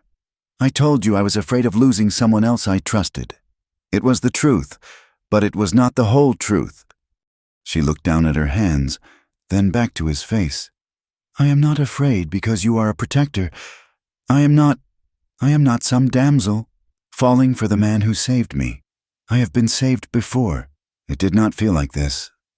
The rain hammered the roof, a driving, relentless drumbeat. "I am terrified," she said, her voice low and steady. "Because I respect you. I have never, since Arthur, I have never met a man I respected so deeply. You could have killed Silas. You disarmed him. You could have burned Harper's office to the ground. You took his weapon and you left his building. You speak of balance. Hoso, She tried the word, her tongue stumbling on the sound. And you do not just speak of it, you live it, when you calm Jamie, when you refuse to become the monster you are fighting. That is what I trust, your dignity, your center. She let out a long, shuddering breath. I do not love you because you are a warrior. Bend tall wind. I am in love with you because you are a good man. And in this world, that is a more dangerous thing to be. That is what I am afraid of losing. He did not move for a long time. The only sound was the storm, a wild, chaotic roar that seemed to fill the whole world. He put the rifle down, the heavy steel making a soft thump on the packed earth. Running Elk rose, his movements as fluid as smoke. He looked at them, a small, deep smile touching his ancient lips. He placed another piece of dry juniper on the fire. It caught, and a shower of bright, sweet-smelling sparks flew up toward the smoke hole. He looked at Clara, then at Ben, and gave a single, deep nod. Then, he went to his own sleeping blankets in the far curve of the hogan, lay down, and turned his back to them, giving them the privacy of a man who had seen all this before, who understood that this, too, was a part of the world's balance. Ben turned back to Clara. The firelight was in his eyes, and she saw a deep, aching vulnerability there, the look of a man who had been alone for a very long time. He did not speak. He just looked at her, and his gaze was more intimate than any touch she had ever known. She waited for a gentle kiss. She had laid her soul bare, and she waited, her heart pounding, not in fear, but in a kind of wild, terrifying hope. The Navajo warrior rode in. He did not move from his spot, but his spirit, his presence, crossed the small space between them. He had heard her. He had seen her, truly seen her. And in his eyes, she saw the answer. He offered his bed, a silent invitation to share his warmth, his space, his protection. And she saw the desire, the longing he had held back, burning with passion and untamed fire. The rain was a roar, a flood, a cleansing. He moved then, shifting the few feet that separated them. He did not reach for her. He knelt in front of her, his knees almost touching hers. He was so close she could feel the heat radiating from him. He smelled of pine smoke, wet leather, and the clean, sharp scent of the rain. He raised his hand, his long, strong fingers stained with the red earth of his home. He did not touch her body. He moved with a reverence that made her want to weep. He gently, so gently, touched his fingers to her forehead, a soft, questioning pressure. He was asking permission to enter her heart. She closed her eyes and, in a gesture of complete surrender, leaned her head forward, pressing her forehead into his warm palm. It was her answer. Yes, a breath, which he seemed to have been holding for a lifetime, escaped him. He moved his hand, his thumb tracing the line of her cheekbone, wiping away a tear she had not even known she had shed. He leaned in. He did not kiss her lips. He gently pressed his forehead to hers, skin to skin. It was a dying kiss, a sharing of breath, of thought, of soul. They stayed like that for a long moment, breathing the same air, their eyes closed, the world reduced to the drumming of the rain and the steady beat of the fire. Then he drew back, just enough. His eyes were open now, and they were full of a fire that was not for war, but for her. He leaned in again, and his lips, chapped and warm, brushed hers. It was a gentle kiss, a promise, a question, and a statement all at once. It was not a kiss of taking, but of offering.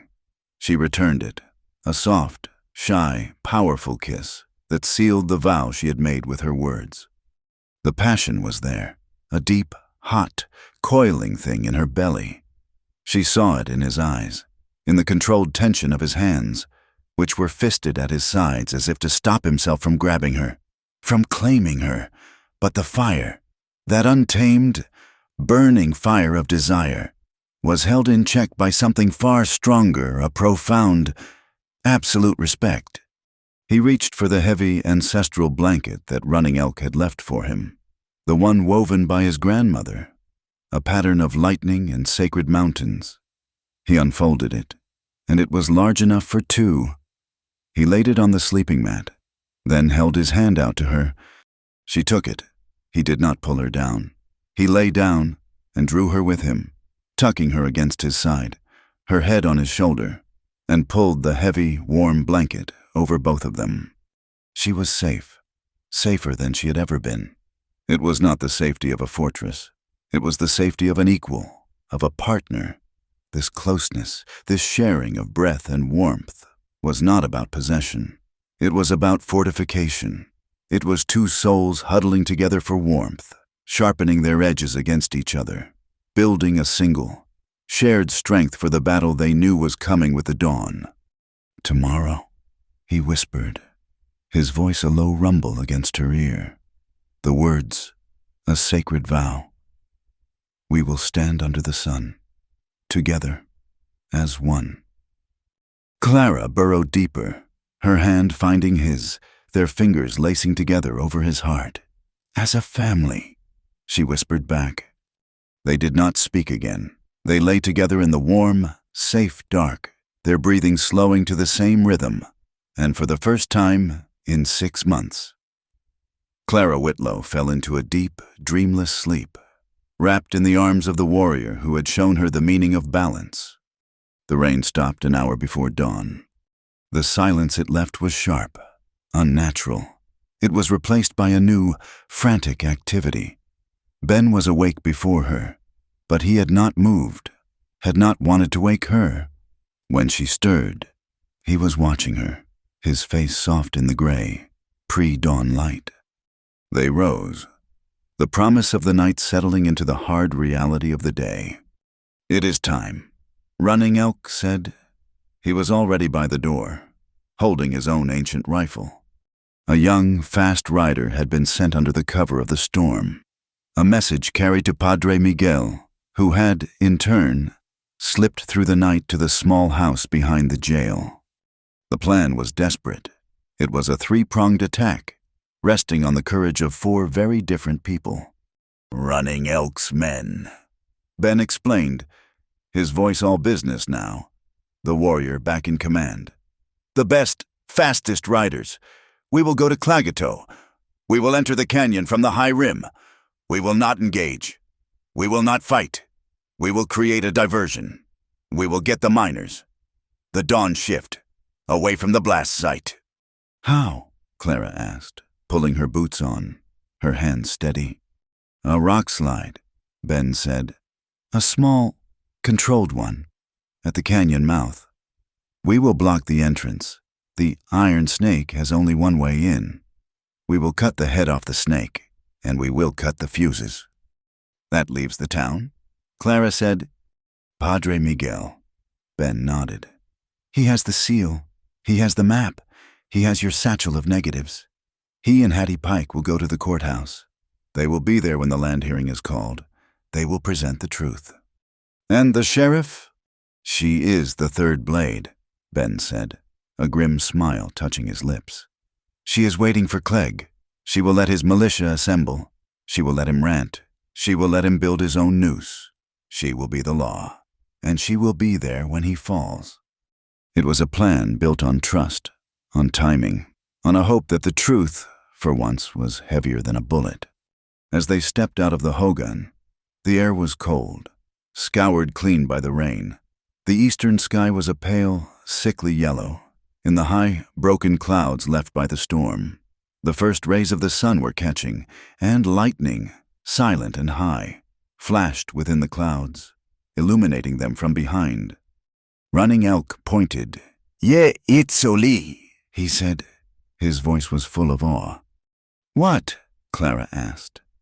"The fire horse," Ben translated, his eyes on the sky, the lightning inside the clouds. "My people say it is the sign of the coming of the gods, a good, powerful omen." It was just atmospheric electricity. Clara knew it was just weather. But as she looked at the magnificent, terrible sight of a silent, galloping horse made of fire in the sky, she felt a chill. It was not a miracle. It was a promise. The world was holding its breath. In the distance, from the direction of Clagato Canyon, the faint, metallic sound of a heavy brass bell being struck rang through the clear, cold air. Clang! Clang! Clang!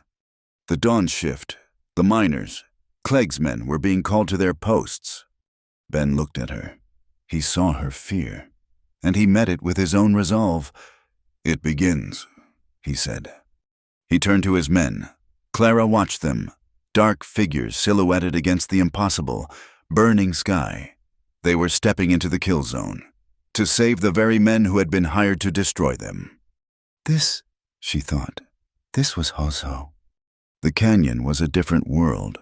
The rain had scoured it, leaving the air sharp and cold, the red rock dark and slick with water. The small, seasonal river at its bottom was no longer a dry wash, but a shallow, churning, muddy torrent. Ben and his team of 5 dine riders had moved with the wind, arriving on the high rim just as the pale, watery sun began to light the eastern sky. Clara was with him, a second rifle, one of running elk, strapped to her back. She had refused to be left behind. She was not a fighter, but she was a witness, and she was a partner. Below them, Clagato Canyon was a hive of activity. The main railroad camp was a half-mile down, but here, at the new drilling site, a crew of about 30 men. The dawn shift was assembling. They were miners, surveyors, and railroad hands, mostly Anglo and Mexican, all working for Clegg's pay. They looked cold and miserable, huddled around fires, drinking coffee, waiting for the shift boss. "There," Ben said, his voice a low whisper. He pointed. Clara followed his finger, along the base of the canyon wall, where the new tunnel was being cut. She could see the wires. They were not wires, but long, black lines of fast-burning fuse, snaking from one support beam to another, all leading to a central, heavily braced section of the tunnel. "He is not just blasting a new path," Ben whispered, his voice tight with a cold fury. "He is collapsing the old one, the main support. He means to bury them all." The fuses were open to the air, laid in shallow troughs in the rock, but they were long, and at the far end, near a small work shed, was the main detonator box. "We have to warn them," Clara said, her knuckles white on the stock of the rifle. "They will not listen." Ben said, "They are his men. They will shoot us on sight. We do not warn them. We save them. We stop the fire." He turned to his men, speaking in rapid, low Dine. They nodded. They were not warriors. They were ranchers, men who knew horses and rock and water. 2 of them uncoiled lariats. They were going to descend. "Clara," Ben said, his eyes locking with hers. "The rain. It left pools on the north face." He pointed to a series of natural basins in the rock above the main fuse line. "And the river. It is low, but it is moving. If they light that fuse—" "I can stop it," she said, understanding immediately. "The water. If I can divert the water from those basins, if I can get it to run down the wall, I can soak the fuses." "It is a risk," he said. "It is all a risk," she retorted. "Go, save them. I will buy you time." He looked at her for one long, hard second. The trust was absolute. He nodded. Ben and 2 of his men, stripped of all but their knives and leggings, tied the ropes and began their descent, moving like spiders down the sheer 400-foot rock face, aiming for the tunnel mouth, far below the main camp. Clara and the other 2 riders moved along the rim, toward the series of basins. They found them, just as Ben had said. They were shallow, but full of cold, clear rainwater. Below them, a small, natural channel in the rock led down, but it was blocked by a fall of old stones. If they could clear it, the water would cascade directly onto the fuse line, 200 feet below. They began to work, their hands raw, pulling at the heavy, wet stones. In the canyon below, the shift boss emerged. He was yelling, kicking at the miners, telling them to get to their posts. Get in the hole. Clegg will be here any minute. He wants to see the charge." The men grumbled, picked up their tools, and began to trudging, single file, into the dark mouth of the new tunnel. At that moment, a single rider appeared at the mouth of the canyon. He was not one of Ben's. He was a white man, on a lathered horse. It was Silas Crowther. His left arm was in a sling, his ruined hand a mass of bandages, but his right hand was steady, and it held a long, heavy, and .50 caliber Sharps rifle. He was not here to warn. He was here to watch, or perhaps to finish a job. He dismounted, his face a pale mask of agony, and with his good hand, he set up the rifle on a high boulder, its long barrel aimed not at the miners, but at the cliffs. He was hunting. He was waiting for Ben. From her perch, Clara saw him. Her blood went cold. She could not warn Ben. He was halfway down the cliff. "He is here," she said, to the two men beside her. "The shooter!" They grunted, their faces grim, and pulled harder at the rocks.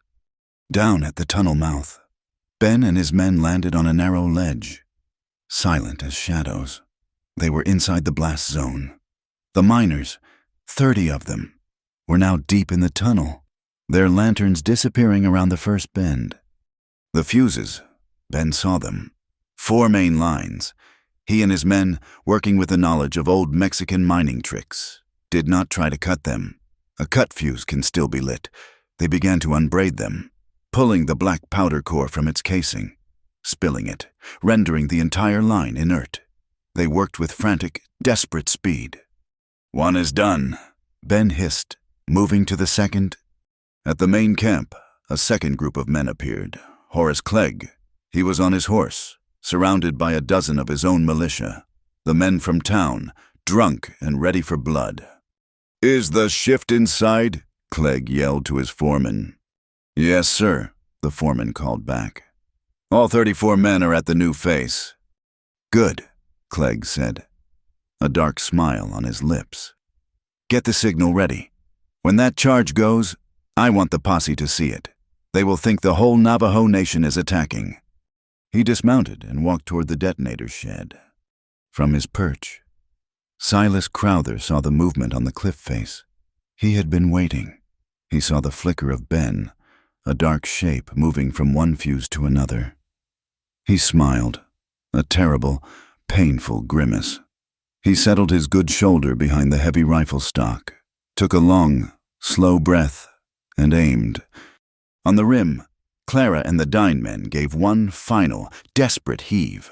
The rock that was blocking the channel, a heavy, keystone-shaped stone, shifted, and with a groan, it tumbled free. A silver torrent of water, released from the basin, plunged over the edge of the cliff. It fell, a straight, clear line, striking the rock face 100 feet below, and then cascading, spreading, a sheet of cold water washing over the canyon wall. It hit the main fuse line, the one Ben had not yet reached, soaking it, turning the dry black powder into a wet, useless paste. Down below, at the tunnel mouth, Ben looked up. He saw the water, and knew. Clara. The water was a curtain, and it was a signal. Silas Crowther, his aim disturbed by the sudden flash of falling water, fired.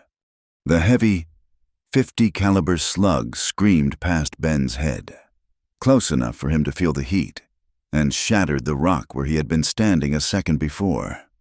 "He sees us!" Ben yelled. He left the fuses. He grabbed his own rifle, which he had slung on his back. He had to stop the shooter. But he did not have to. The single shot, echoing in the canyon, had alerted Clegg. He looked up and saw Silas, but he also saw Ben, a Navajo warrior, with a rifle, on the cliff face. "It is him," Clegg roared. "The devil, he is here. He is trying to stop the blast. Men, light the fuses. Light them now." The foreman, confused, ran to the shed. "But Silas," Ben's man whispered, his face pale. "Silas is not the threat," Ben said, his eyes on the shed. "The plunger is the threat." He began to climb, not down, but up, scrambling up the rope, trying to get a clear shot at the shed. Silas, enraged that his shot had been ruined, reloaded with his one good hand, a fumbling, awkward process. He aimed again, this time at the movement on the rope. He fired. Just as Ben reached a small ledge, the bullet struck the rope, 5 feet above Ben's head. It did not sever it, but the line sang with the impact. Ben was on the ledge. He was exposed. He raised his own rifle. He and Silas were 1,000 yards apart. 2 master riflemen, each with a clear shot. But Ben did not aim at Silas's heart. He aimed at the rock above his head, a heavy, loose-looking overhang, already slick with the new water. Ben fired. The bullet struck the rock, a perfect, calculated shot. The overhang, destabilized, cracked, and a ton of red rock and mud slid down the cliff face. It was not a lethal avalanche. It was a warning. It was balance. The rock slide buried Silas's position. It did not crush him. It swept him, and his heavy rifle, off the boulder, sending him tumbling into a deep, muddy pool of new water. He was disarmed. He was defeated. He was alive. Ben's promise held. He turned his attention back to the shed. Horace Clegg had reached the detonator. He had his hand on the T-plunger. He was about to make his own signal. "Mr. Clegg," a new voice yelled, a voice of authority. "Step away from the box." Sheriff Maeve Hollis had arrived. She was not in her town clothes. She was on her horse, in a duster, her rifle aimed, not with the shaky hands of a drunk militiaman, but with the dead calm of the law. Clegg froze, his hand on the plunger. He looked at the sheriff. He smiled. "Maeve," he said, his voice oily and calm. "Thank God. The savages, they are here. They are in the tunnel. They have set charges." "No, Mr. Clegg," the sheriff said, her voice echoing in the sudden, tense silence. "They are not. Your men are, and you are the one with his hand on the plunger." Clegg's eyes darted. He saw Ben, a lone figure on the cliff. He saw the soaked, useless fuses. He saw Silas, crawling out of the mud, his rifle gone. He saw his plan, his perfect, beautiful, chaotic plan, falling apart. He is the one," Clegg bellowed, pointing at Ben. "The Red Canyon Devil. He is the saboteur. Shoot him. Sheriff, shoot him. Or I will." He grabbed a smaller, secondary charge, a single stick of dynamite with a fuse. From the shed, he pulled a friction lighter from his pocket. "No!" a voice screamed. Clara! She had come down from the rim, sliding and running down a game trail, her rifle on her back.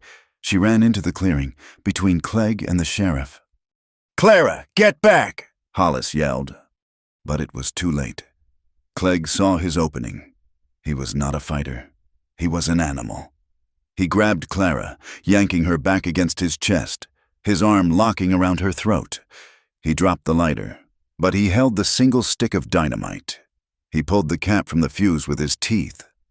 "Well, now," Clegg snarled, his voice a wet, triumphant sound in Clara's ear. "This is a new situation. Put the rifle down, Sheriff, or the lady gets to see heaven up close." Sheriff Hollis froze, her face a mask of fury.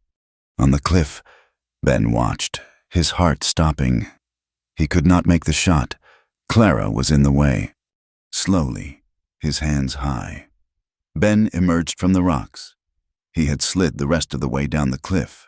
He stood in the open, 50 yards away, his rifle held high over his head. In one hand, "Clegg," Ben said, his voice calm, clear, and carrying across the canyon. "It is over." "It is just beginning, savage," Clegg spat, his arm tightening, making Clara gasp. "No," Ben said. He walked forward, slowly. "It is finished." He dropped his rifle. It clattered to the wet rocks. He stood, his hands open at his sides. He was unarmed. "The evidence." "Clegg." Ben said, his voice a calm, reasonable, terrifying thing. Map number 3, the real Apache County seal. It is all on its way to the courthouse. The land hearing. It is starting right now. Padre Miguel has it all. Clegg hesitated for 1 second. The animal cunning in his eyes was replaced by a flash of true, human fear. The paper law he loved so much, was now turned against him. His entire world was built on a lie. And the proof was in town. He looked at Ben. He looked at the sheriff. He looked at Clara. And in that second of hesitation, his madness, his chaos, took over. If he was going down, he would take them all. "Then we will all go together," he screamed, and with his thumb, he struck the friction fuse on the end of the dynamite. The fuse sparked, a bright, sizzling 2-second fuse.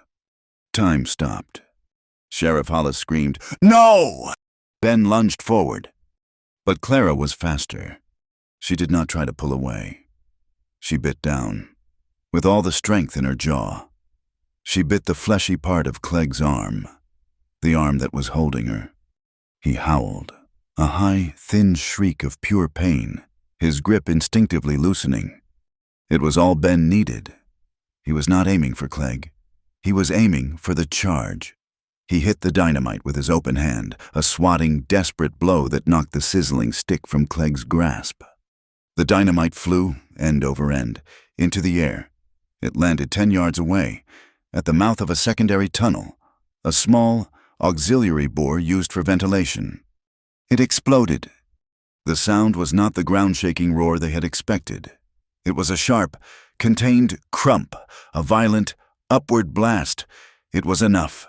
The explosion, contained by the narrow shaft, blew the rock face apart. The ventilation tunnel and the small access path it was on collapsed in a mountain of red rock and dust. No one was hurt. The main tunnel was untouched. The miners, hearing the blast, came pouring out, their faces white with terror. And in the silence that followed, there was only the sound of falling rocks and the hiss of steam. The sky, which had been clear, was now stained.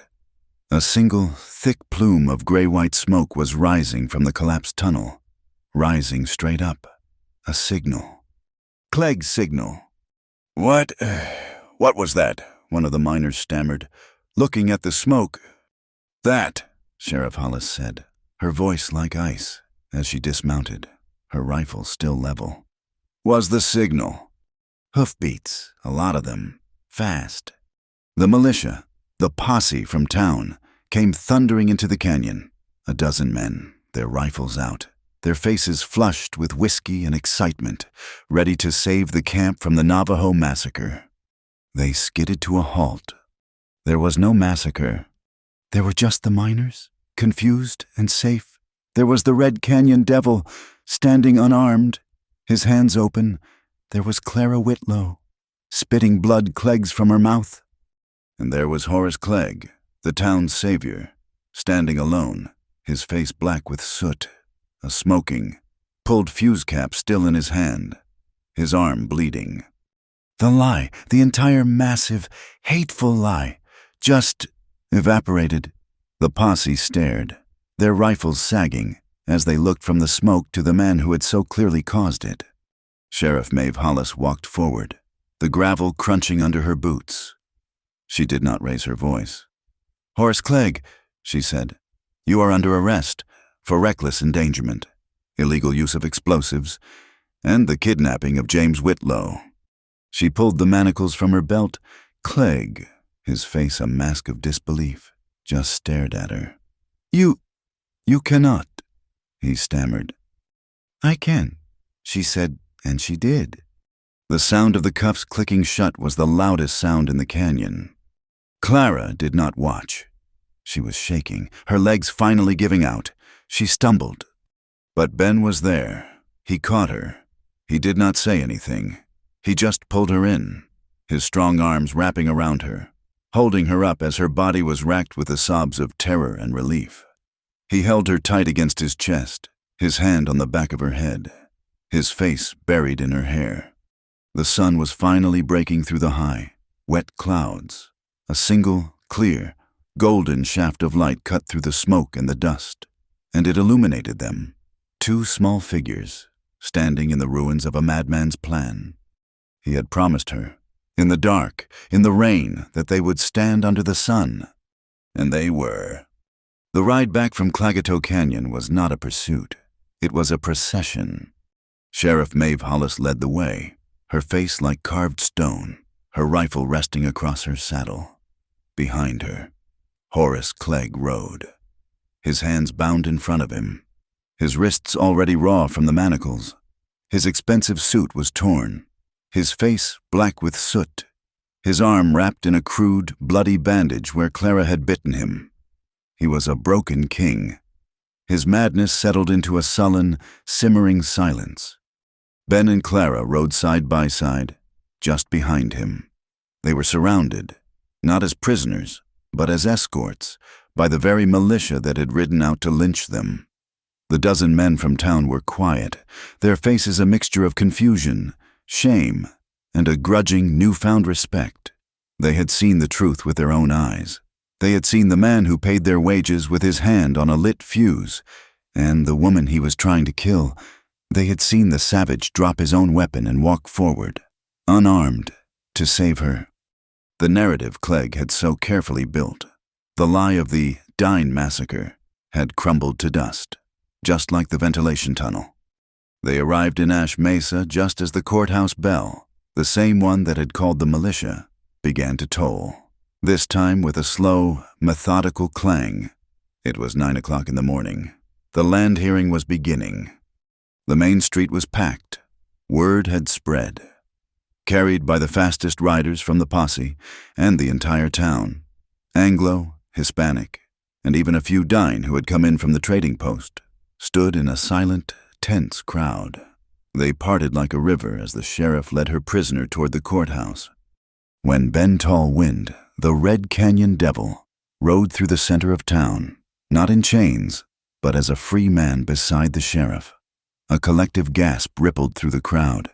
When they saw Clara Whitlow, her clothes torn, her face smudged with dirt, but her head held high, the town truly understood that the world had changed. They dismounted. Sheriff Hollis handed Clegg's reins to a deputy. "Take him to the holding cell. Use the back stairs. I do not want a riot." She looked at Ben and Clara. "It is time." The courtroom was the largest in the county, and it was suffocatingly full. Every bench was packed. Men stood 3 deep against the back wall, their hats in their hands. The air was thick with the smell of wet wool, nervous sweat, and the sharp, metallic tang of fear. At the front, on a raised dais, sat Judge Archer. He was a thin man with a dry, papery face, a man who had been sent from Prescott to administer the paper law. He looked deeply unhappy, his eyes darting between the angry, silent faces of the railroad men on one side of the room, and the equally silent, watchful faces of the townspeople on the other. He was under immense pressure from the town council and from the Cedar Crown Railroad's investors. He wanted this hearing to be a simple, procedural matter. Lawyer Harper was at his table, his face pale, but his suit immaculate. He looked like a man who had just seen a ghost, but was determined to pretend he had not. When Sheriff Hollis entered, her duster still damp from the canyon, the room went utterly silent. "Sheriff," Judge Archer said, his voice a dry rasp, "we were beginning. This is a land rights hearing, a petition from the Cedar Crown." "It is a criminal hearing now, Your Honor," Sheriff Hollis said, her voice cutting through the room. She did not remove her hat. "I have in my custody Horace Clegg, arrested this morning at Clagato Canyon for the kidnapping of James Whitlow, the illegal transport and storage of high explosives, and 34 counts of attempted murder, one for every man in his dawn shift." The room exploded, shouts, gasps, men rising to their feet. Judge Archer hammered his gavel, his pale face turning a mottled red. "Order," he shouted. "Order, Sheriff. This is an unsubstantiated—" "And I am here," a new voice said, "to provide the substance." Padre Miguel, his black cassock neat, his face a calm, beatific mask, walked forward from the side door. With him was Hattie Pike, who was carrying a large, heavy leather satchel. "Padre Miguel," the judge said, his frustration growing. "This is not a church matter. All matters of truth are a church matter, Your Honor," the priest said, his voice full of a gentle, steel authority. He placed the heavy satchel on the witness table, and all matters of fraud are a court matter. Lawyer Harper shot to his feet. "Objection, this is a circus. This woman and this priest have no standing." "They are witnesses," Ben Tallwind said, his voice quiet, but it carried to every corner of the room. He and Clara had entered and were standing by the door. All eyes turned to him. The savage, the devil. He was clean, his long hair tied back. He wore his simple dine clothes, but he stood with an authority that silenced the room. "This is not a petition," Ben said, walking forward. "This is an indictment." "Mr. Tallwind," the judge said, his voice thin, You are not a party to this." "He is my witness," a clear, strong voice said. Clara Whitlow walked forward, her hand moving to the satchel. She was no longer a grieving widow. She was an avenging one. As am I. "Proceed, Mrs. Whitlow." Judge Archer sighed, clearly having lost all control of his courtroom. "But be brief." Clara did not move to the witness stand. She stayed at the table. She unbuckled the satchel. "Mr. Harper, Your Honor, has filed map number 3, which he claims grants the railroad right-of-way through Clagato Canyon, based on a geological survey." "That is correct," Harper snapped. "It is legal. It is binding." "It is a lie," Clara said, her voice ringing. She pulled the first, heavy, glass plate negative from the bag. "This is my husband's work." She held it up to the light of the tall window. "This," she said, "is a photograph of the so-called geological survey. It is, as you can see, a photograph of Horace Clegg and 2 men I do not recognize, illegally taking samples from the Dine Sacred Springs 5 weeks ago. The coordinates are etched by my husband's own hand in the corner." A murmur swept the room. "And this," she said, pulling out a second, and a third. "This is Horace Clegg, accepting a shipment of unmarked crates. The same crates he has been storing at the depot, the ones marked dynamite. And this," her voice was cold, "is Mr. Clegg meeting with Lawyer Harper in the land office, after hours." "This is preposterous," Harper shouted, his face purple. "Photographs, tricks of light, they prove nothing." "Then perhaps this will," Padre Miguel said. He reached into his own pocket and produced the heavy, cold, embossed seal of Apache County. He placed it on the table with a heavy, metallic thud. "We found this misplaced in Mr. Harper's private office, along with the printing press he used to create his forgeries.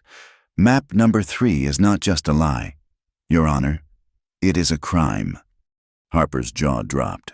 He actually stumbled backward, his hand grasping his chair. He was finished. "And what of the saddlebags?" Hattie Pike said, her voice small, but penetrating. She had never spoken in public before, but she spoke now. "The double-bottomed saddlebags, Mr. Clegg hired me to sew the ones he said were for sensitive documents. I am a seamstress. Your Honor, I am not a fool. They were for smuggling, just like his papers." The case against Clegg was building, an avalanche of truth. "Mr. Tallwind," the judge said, his voice now quiet. He was no longer a bureaucrat. He was a judge. "Please, take the stand."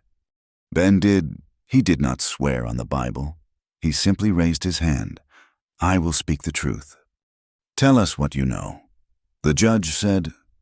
Ben was calm. He spoke clearly, his English precise. He told them of his time as a scout. He told them he had worn the blue coat. And then he told them why he had left. I was ordered, Ben said, his eyes on the judge, but his voice for the whole room. To burn a village. In the winter. To force women and children from their homes because a paper said the land was no longer theirs. I was told to obey. I refused. I refused then, and I refuse now, to be the hand that moves against innocent life. That is not war. That is not progress. It is murder. What, Mr. Clegg tried to do this morning? To his own men. It is the same sickness. I left the army to preserve life, Your Honor, and I have only ever raised my rifle in this territory to do the same. His moral consistency, his hozo, was a palpable thing in the room. It was a truth that went beyond paper. Lawyer Harper, in a last desperate attempt, surged forward. Your Honor, this is a farce. You are listening to the words of a savage, a man who is not a citizen. His testimony is worthless. He has no rights in this room. The racial slur hung in the air, ugly and foul. The room went tomb silent. Mr. Harper, Sheriff Maeve Hollis said, her voice quiet, but it was the quiet of a triggered hammer. She had not been called to the stand, but she was taking it. She walked to the center of the room, her eyes on the lawyer. I have been the law in this town for 6 years, she said. I have seen good men and bad men. I have seen killers with clean shirts and honest men in rags. The law, she said, her voice rising, gaining the cadence of a sermon, is not a tool for the rich to get richer. It is not a weapon to be sold to the highest bidder. The law is supposed to be a shield. Mr. Harper, it is supposed to protect the weak from the strong. It is supposed to protect the people who have no other voice. And if you think I am going to stand here and let you sell it, and twist it, and stain it, you are wrong. She turned to the judge. I saw Horace Clegg with a lit fuse. I saw him hold a gun to this woman's head. I saw this man. She pointed to Ben. Drop his own weapon to save her. I do not care what color his skin is. I care what color his soul is, and his Your Honor is clean. It was a devastating rebuttal. Harper simply collapsed into his chair, a broken man. The final blow came from the smallest person in the room. I have something to say. Jamie, he had been sitting in the back, with Running Elk, who had brought him in. He walked forward, his small legs unsteady, but his face set. Jamie, Clara started, moving toward him. No, Clara, he said, his voice high and clear. I have to. He looked at the judge.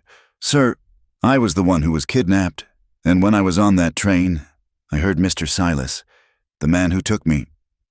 I heard him talking. He said, Mr. Clegg was not worried. He said the plan was to set the charge and blame the dying. He said, Clegg wants his massacre. Those were his words. Sir, Clegg wants his massacre. That was it, the final nail, the word of a child, speaking the truth he had heard from the mouth of the killer himself. Judge Archer looked at the room. He looked at the evidence. He looked at Clegg's lawyer, who was now just a shell. He looked at Horace Clegg, who was being held in the jail below his feet. He was a man who believed in paper, and the paper, for once, was on the side of justice. This hearing, Judge Archer said, his voice shaking, but now with conviction, not fear, is concluded based on the overwhelming evidence presented. This court finds that all land use franchises granted to the Cedar Crown Railroad under the advisement of Mr. Harper are suspended, effective immediately. A roar went up from the townspeople. Quiet, the judge yelled. I am not finished. All railroad activity in Clagato Canyon is hereby forbidden. The area known as the Sacred Springs is declared a protected zone, pending a federal investigation, which I am personally requesting. The crowd was stunned into silence. A federal investigation. He was burning Clegg to the ground. Mr. Harper, the judge said, his voice like ice, you are to be remanded into the sheriff's custody as a co-conspirator to fraud, kidnapping, and attempted murder. Bail is denied. The town was divided, split right down the middle. On one side, the railroad men, the speculators, their faces full of rage and disbelief. Their fortunes were gone. On the other side, the townspeople, Hattie, Padre Miguel, their faces full of a fragile, disbelieving hope. But the majority, the miners who had almost been killed, the posse who had seen the truth, they stood in the middle. They were the ones who had changed. Their allegiance had shifted. They had seen the law, real law, work for the first time. As the room began to empty, people crowding around Hattie and the sheriff, Clara and Ben stood near the witness table. The heavy satchel was empty now. She was empty, exhausted, but clean. Ben came to her. He did not touch her. He just stood beside her, a solid, warm presence. The battle was over, the first one. He looked at her, and his eyes were full of the long, hard road they had just walked, and the longer, harder one he knew was still to come. "We have a long road left," he said, his voice low. "Just for her. This is not the end. Men like Clegg, they have brothers, they have partners. The iron snake is not dead. It is just wounded." Clara looked at him, at this man from a different world, this man who was her anchor, her balance. "I know," she said. He met her gaze, and a small, almost imperceptible smile touched his lips. "But today," he said, "we chose to stand on the same side." She nodded, a slow, deep understanding passing between them. "We chose to stand as one." The dust of the courtroom had not yet settled, but the consequences were already in motion. The federal investigation, requested by Judge Archer, descended upon Ash Mesa with a speed that shocked the territory. Horace Clegg and Lawyer Harper were not held long in Sheriff Hollis's small jail.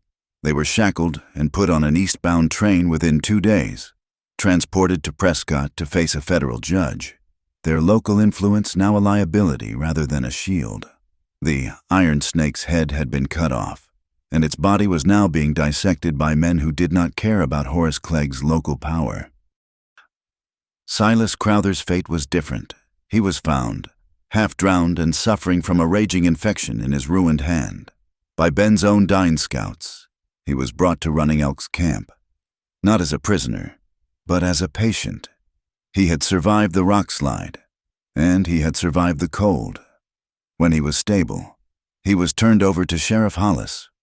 In court, Silas, his left arm now permanently amputated above the elbow, did not plead for mercy. He simply told the truth.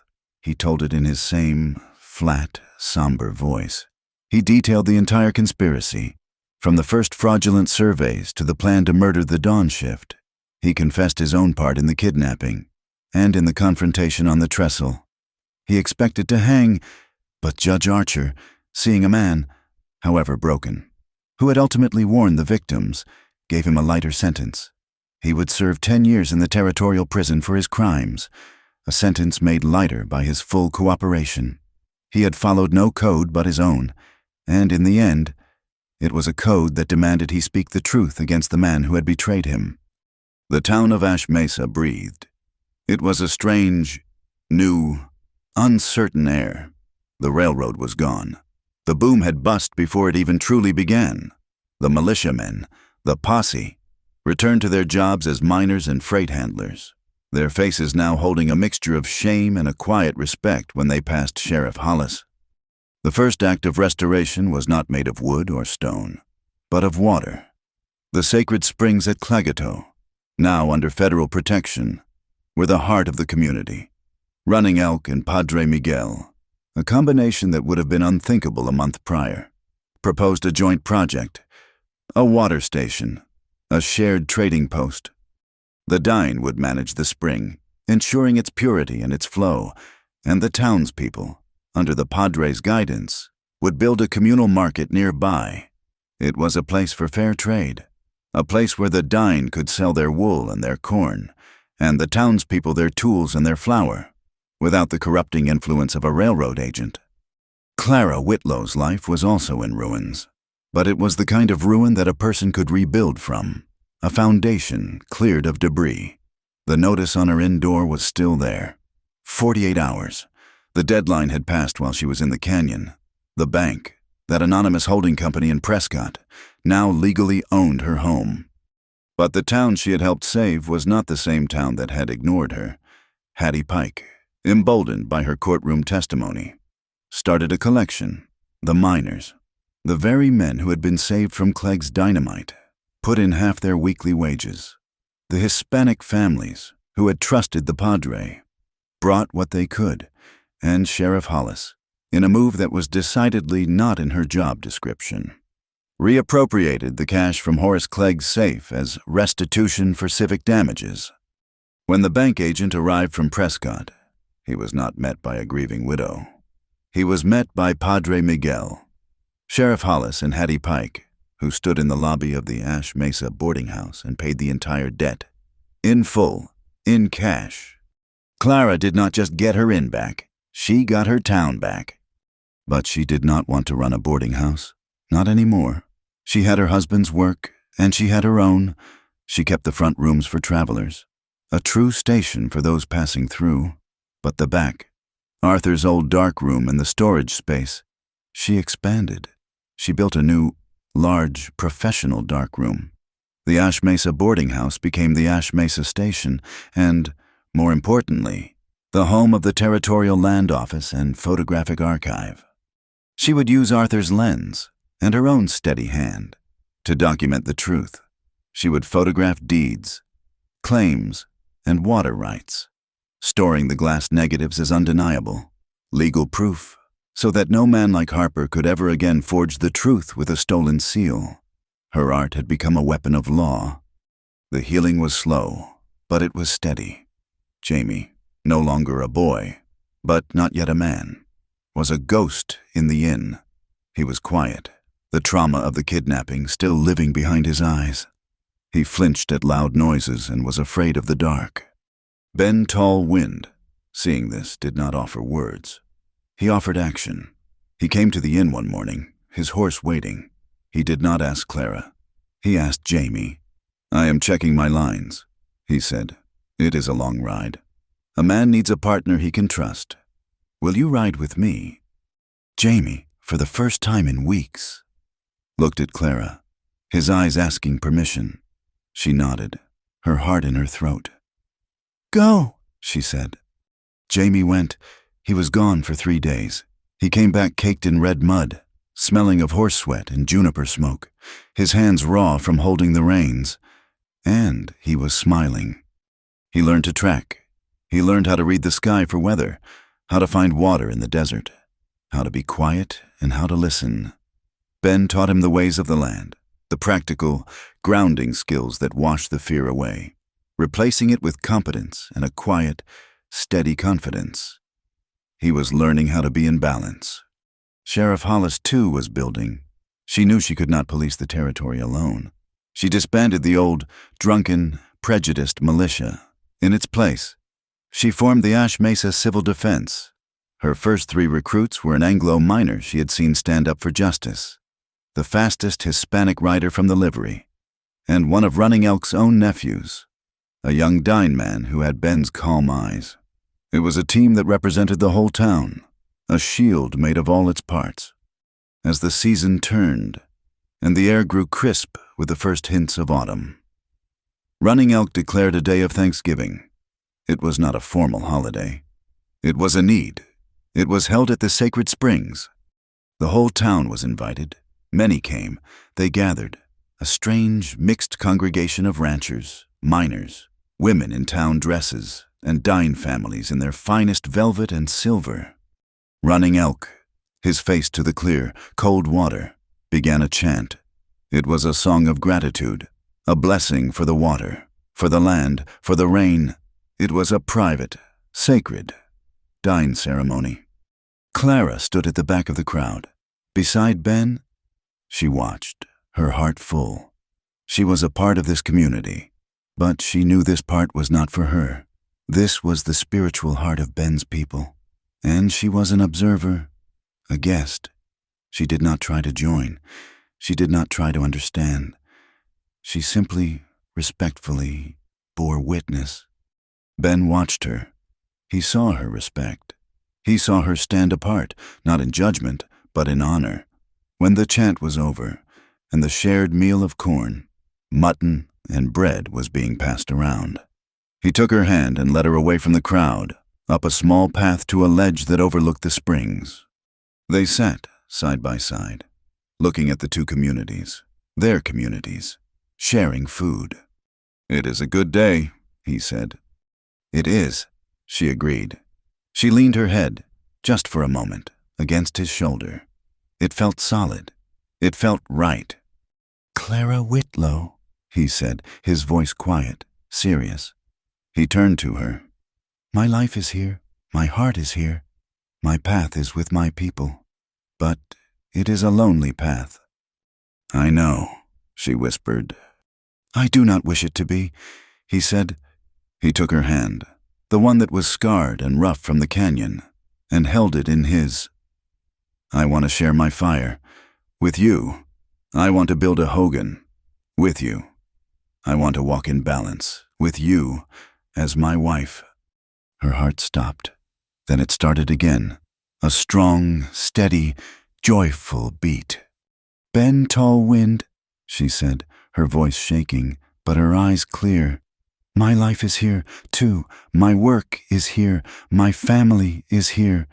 She squeezed his hand. "Yes, the answer is yes." He smiled, a slow, deep smile that lit his eyes, a smile she had never seen before. It was pure joy. "But," she said, a small, practical smile of her own, "we have a problem." "We have no problems today," he laughed. "We do," she insisted, her tone teasing. "My town will expect a wedding, in a church, with Padre Miguel and your people. They will expect a ceremony, a traditional one, in a hogan, under the eyes of your ancestors." Ben looked at her, his love for her practical, engraving mind, filling his chest. "You are right, Clara Whitlow. It is a terrible problem. We will have to be married twice." "I think," she said, leaning in, "I can live with that." He kissed her, a deep, solid, promising kiss, there on the ledge, above the sacred water. It was a new beginning, forged by two cultures, grounded in a single truth. They returned to town as partners, in every sense of the word, and Clara found another problem solved. Her debt, the money was paid, but she felt a heavy obligation to the town, to the people who had saved her.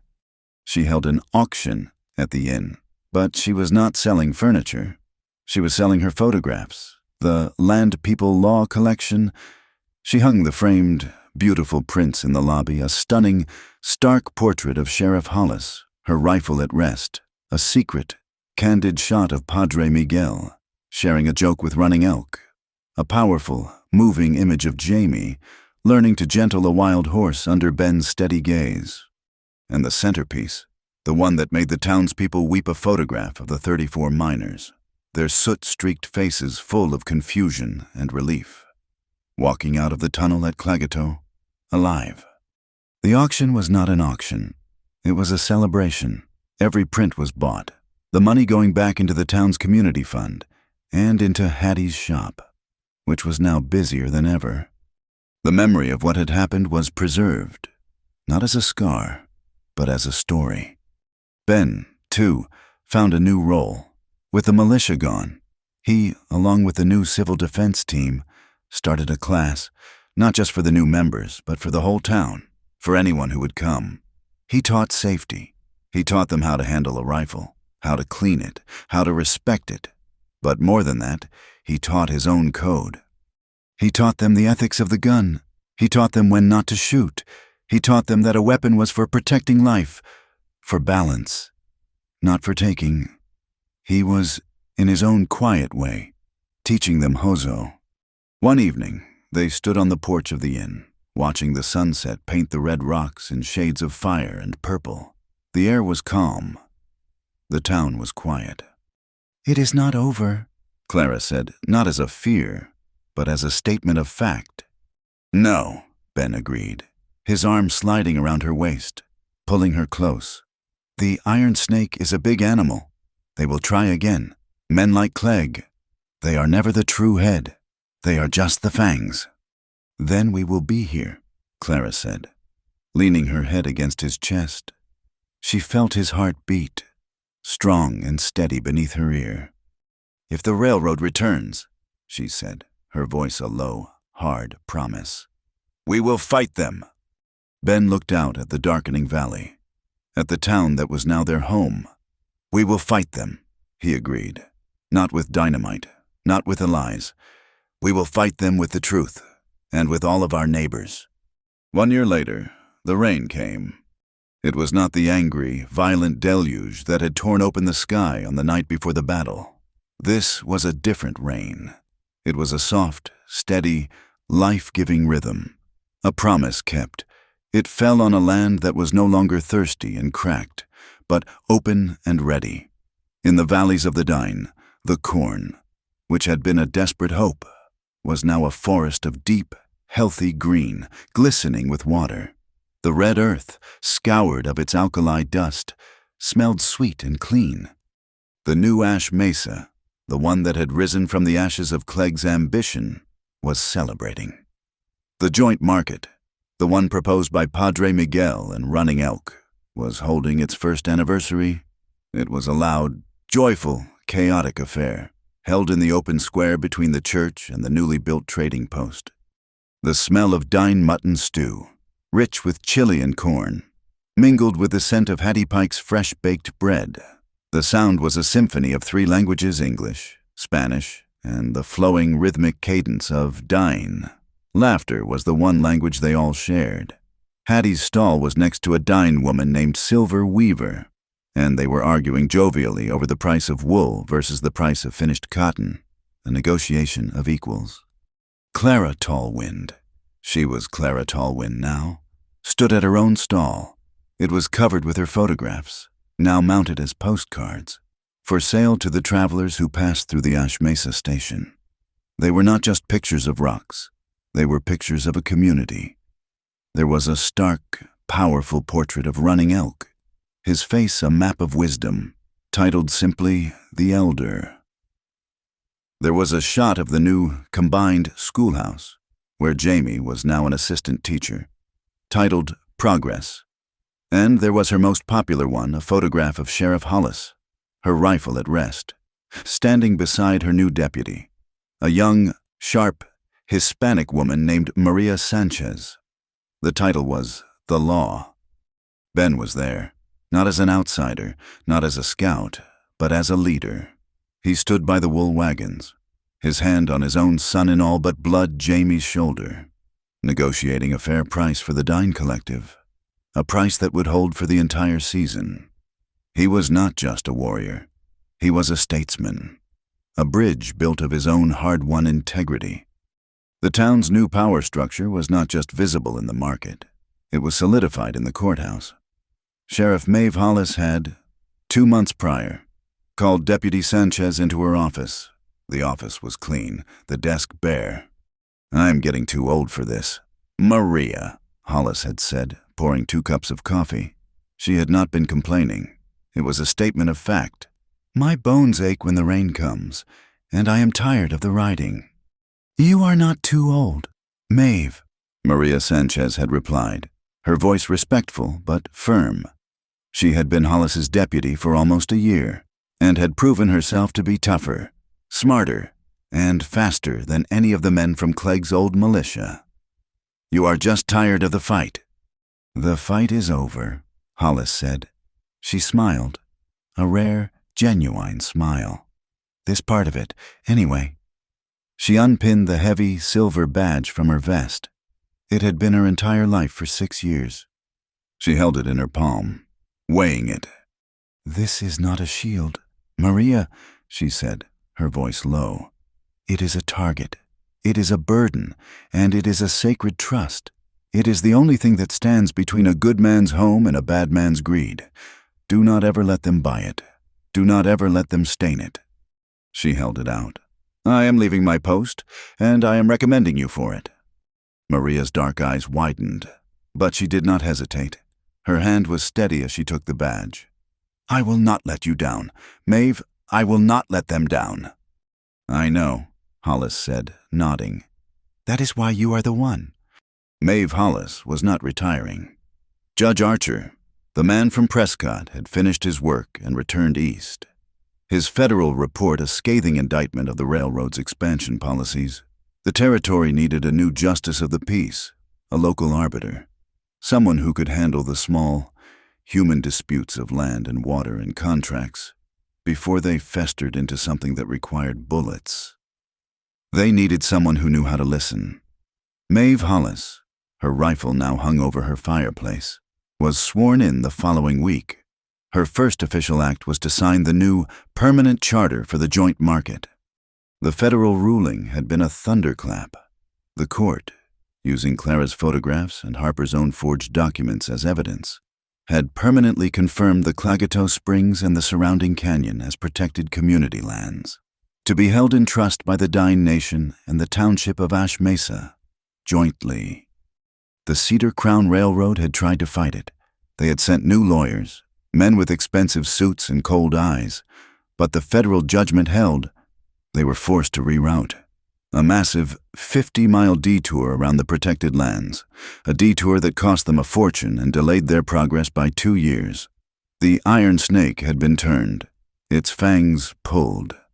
New businesses were coming to Ash Mesa, but they came on wagon wheels, not iron rails.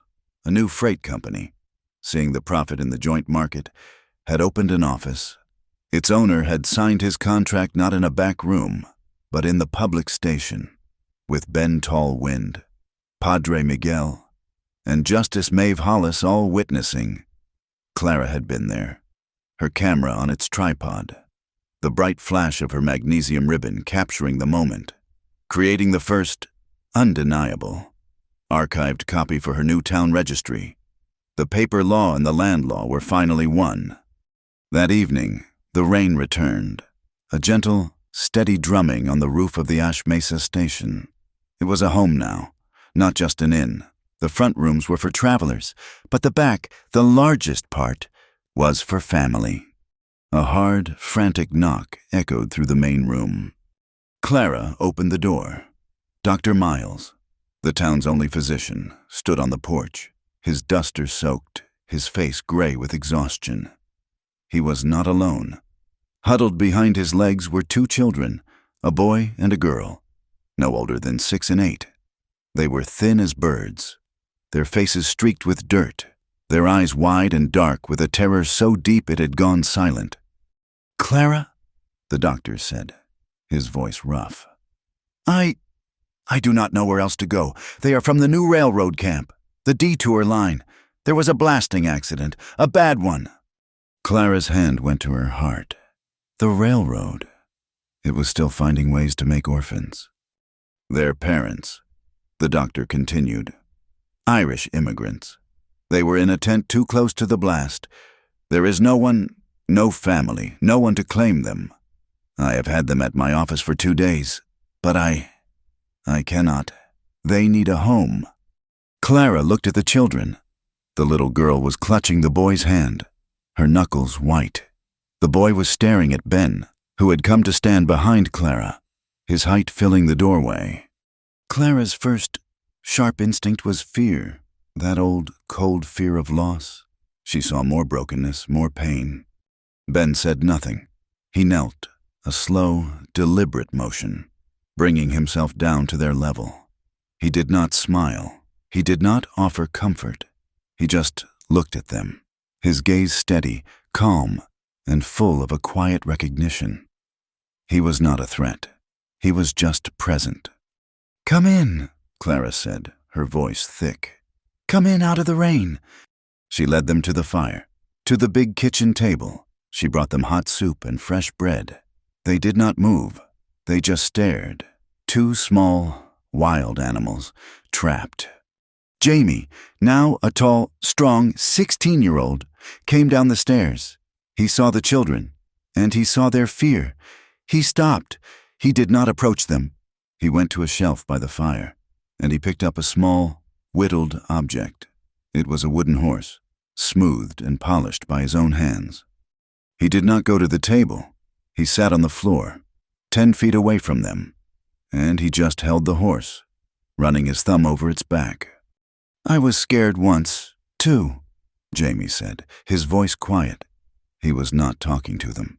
He was just talking to the fire. "I was on a train. I thought I was going to die. I was so scared, I could not breathe." The little boy's head turned. "Just a fraction. But I was wrong," Jamie said. "I was safe. I just did not know it yet. This is a safe place." He held out the wooden horse. He did not move closer. He just held it out. The little boy watched him for a full minute. Then, slowly, his movements as stiff as a fawn's, he slid off his chair. He walked, one hesitant step at a time, across the floor.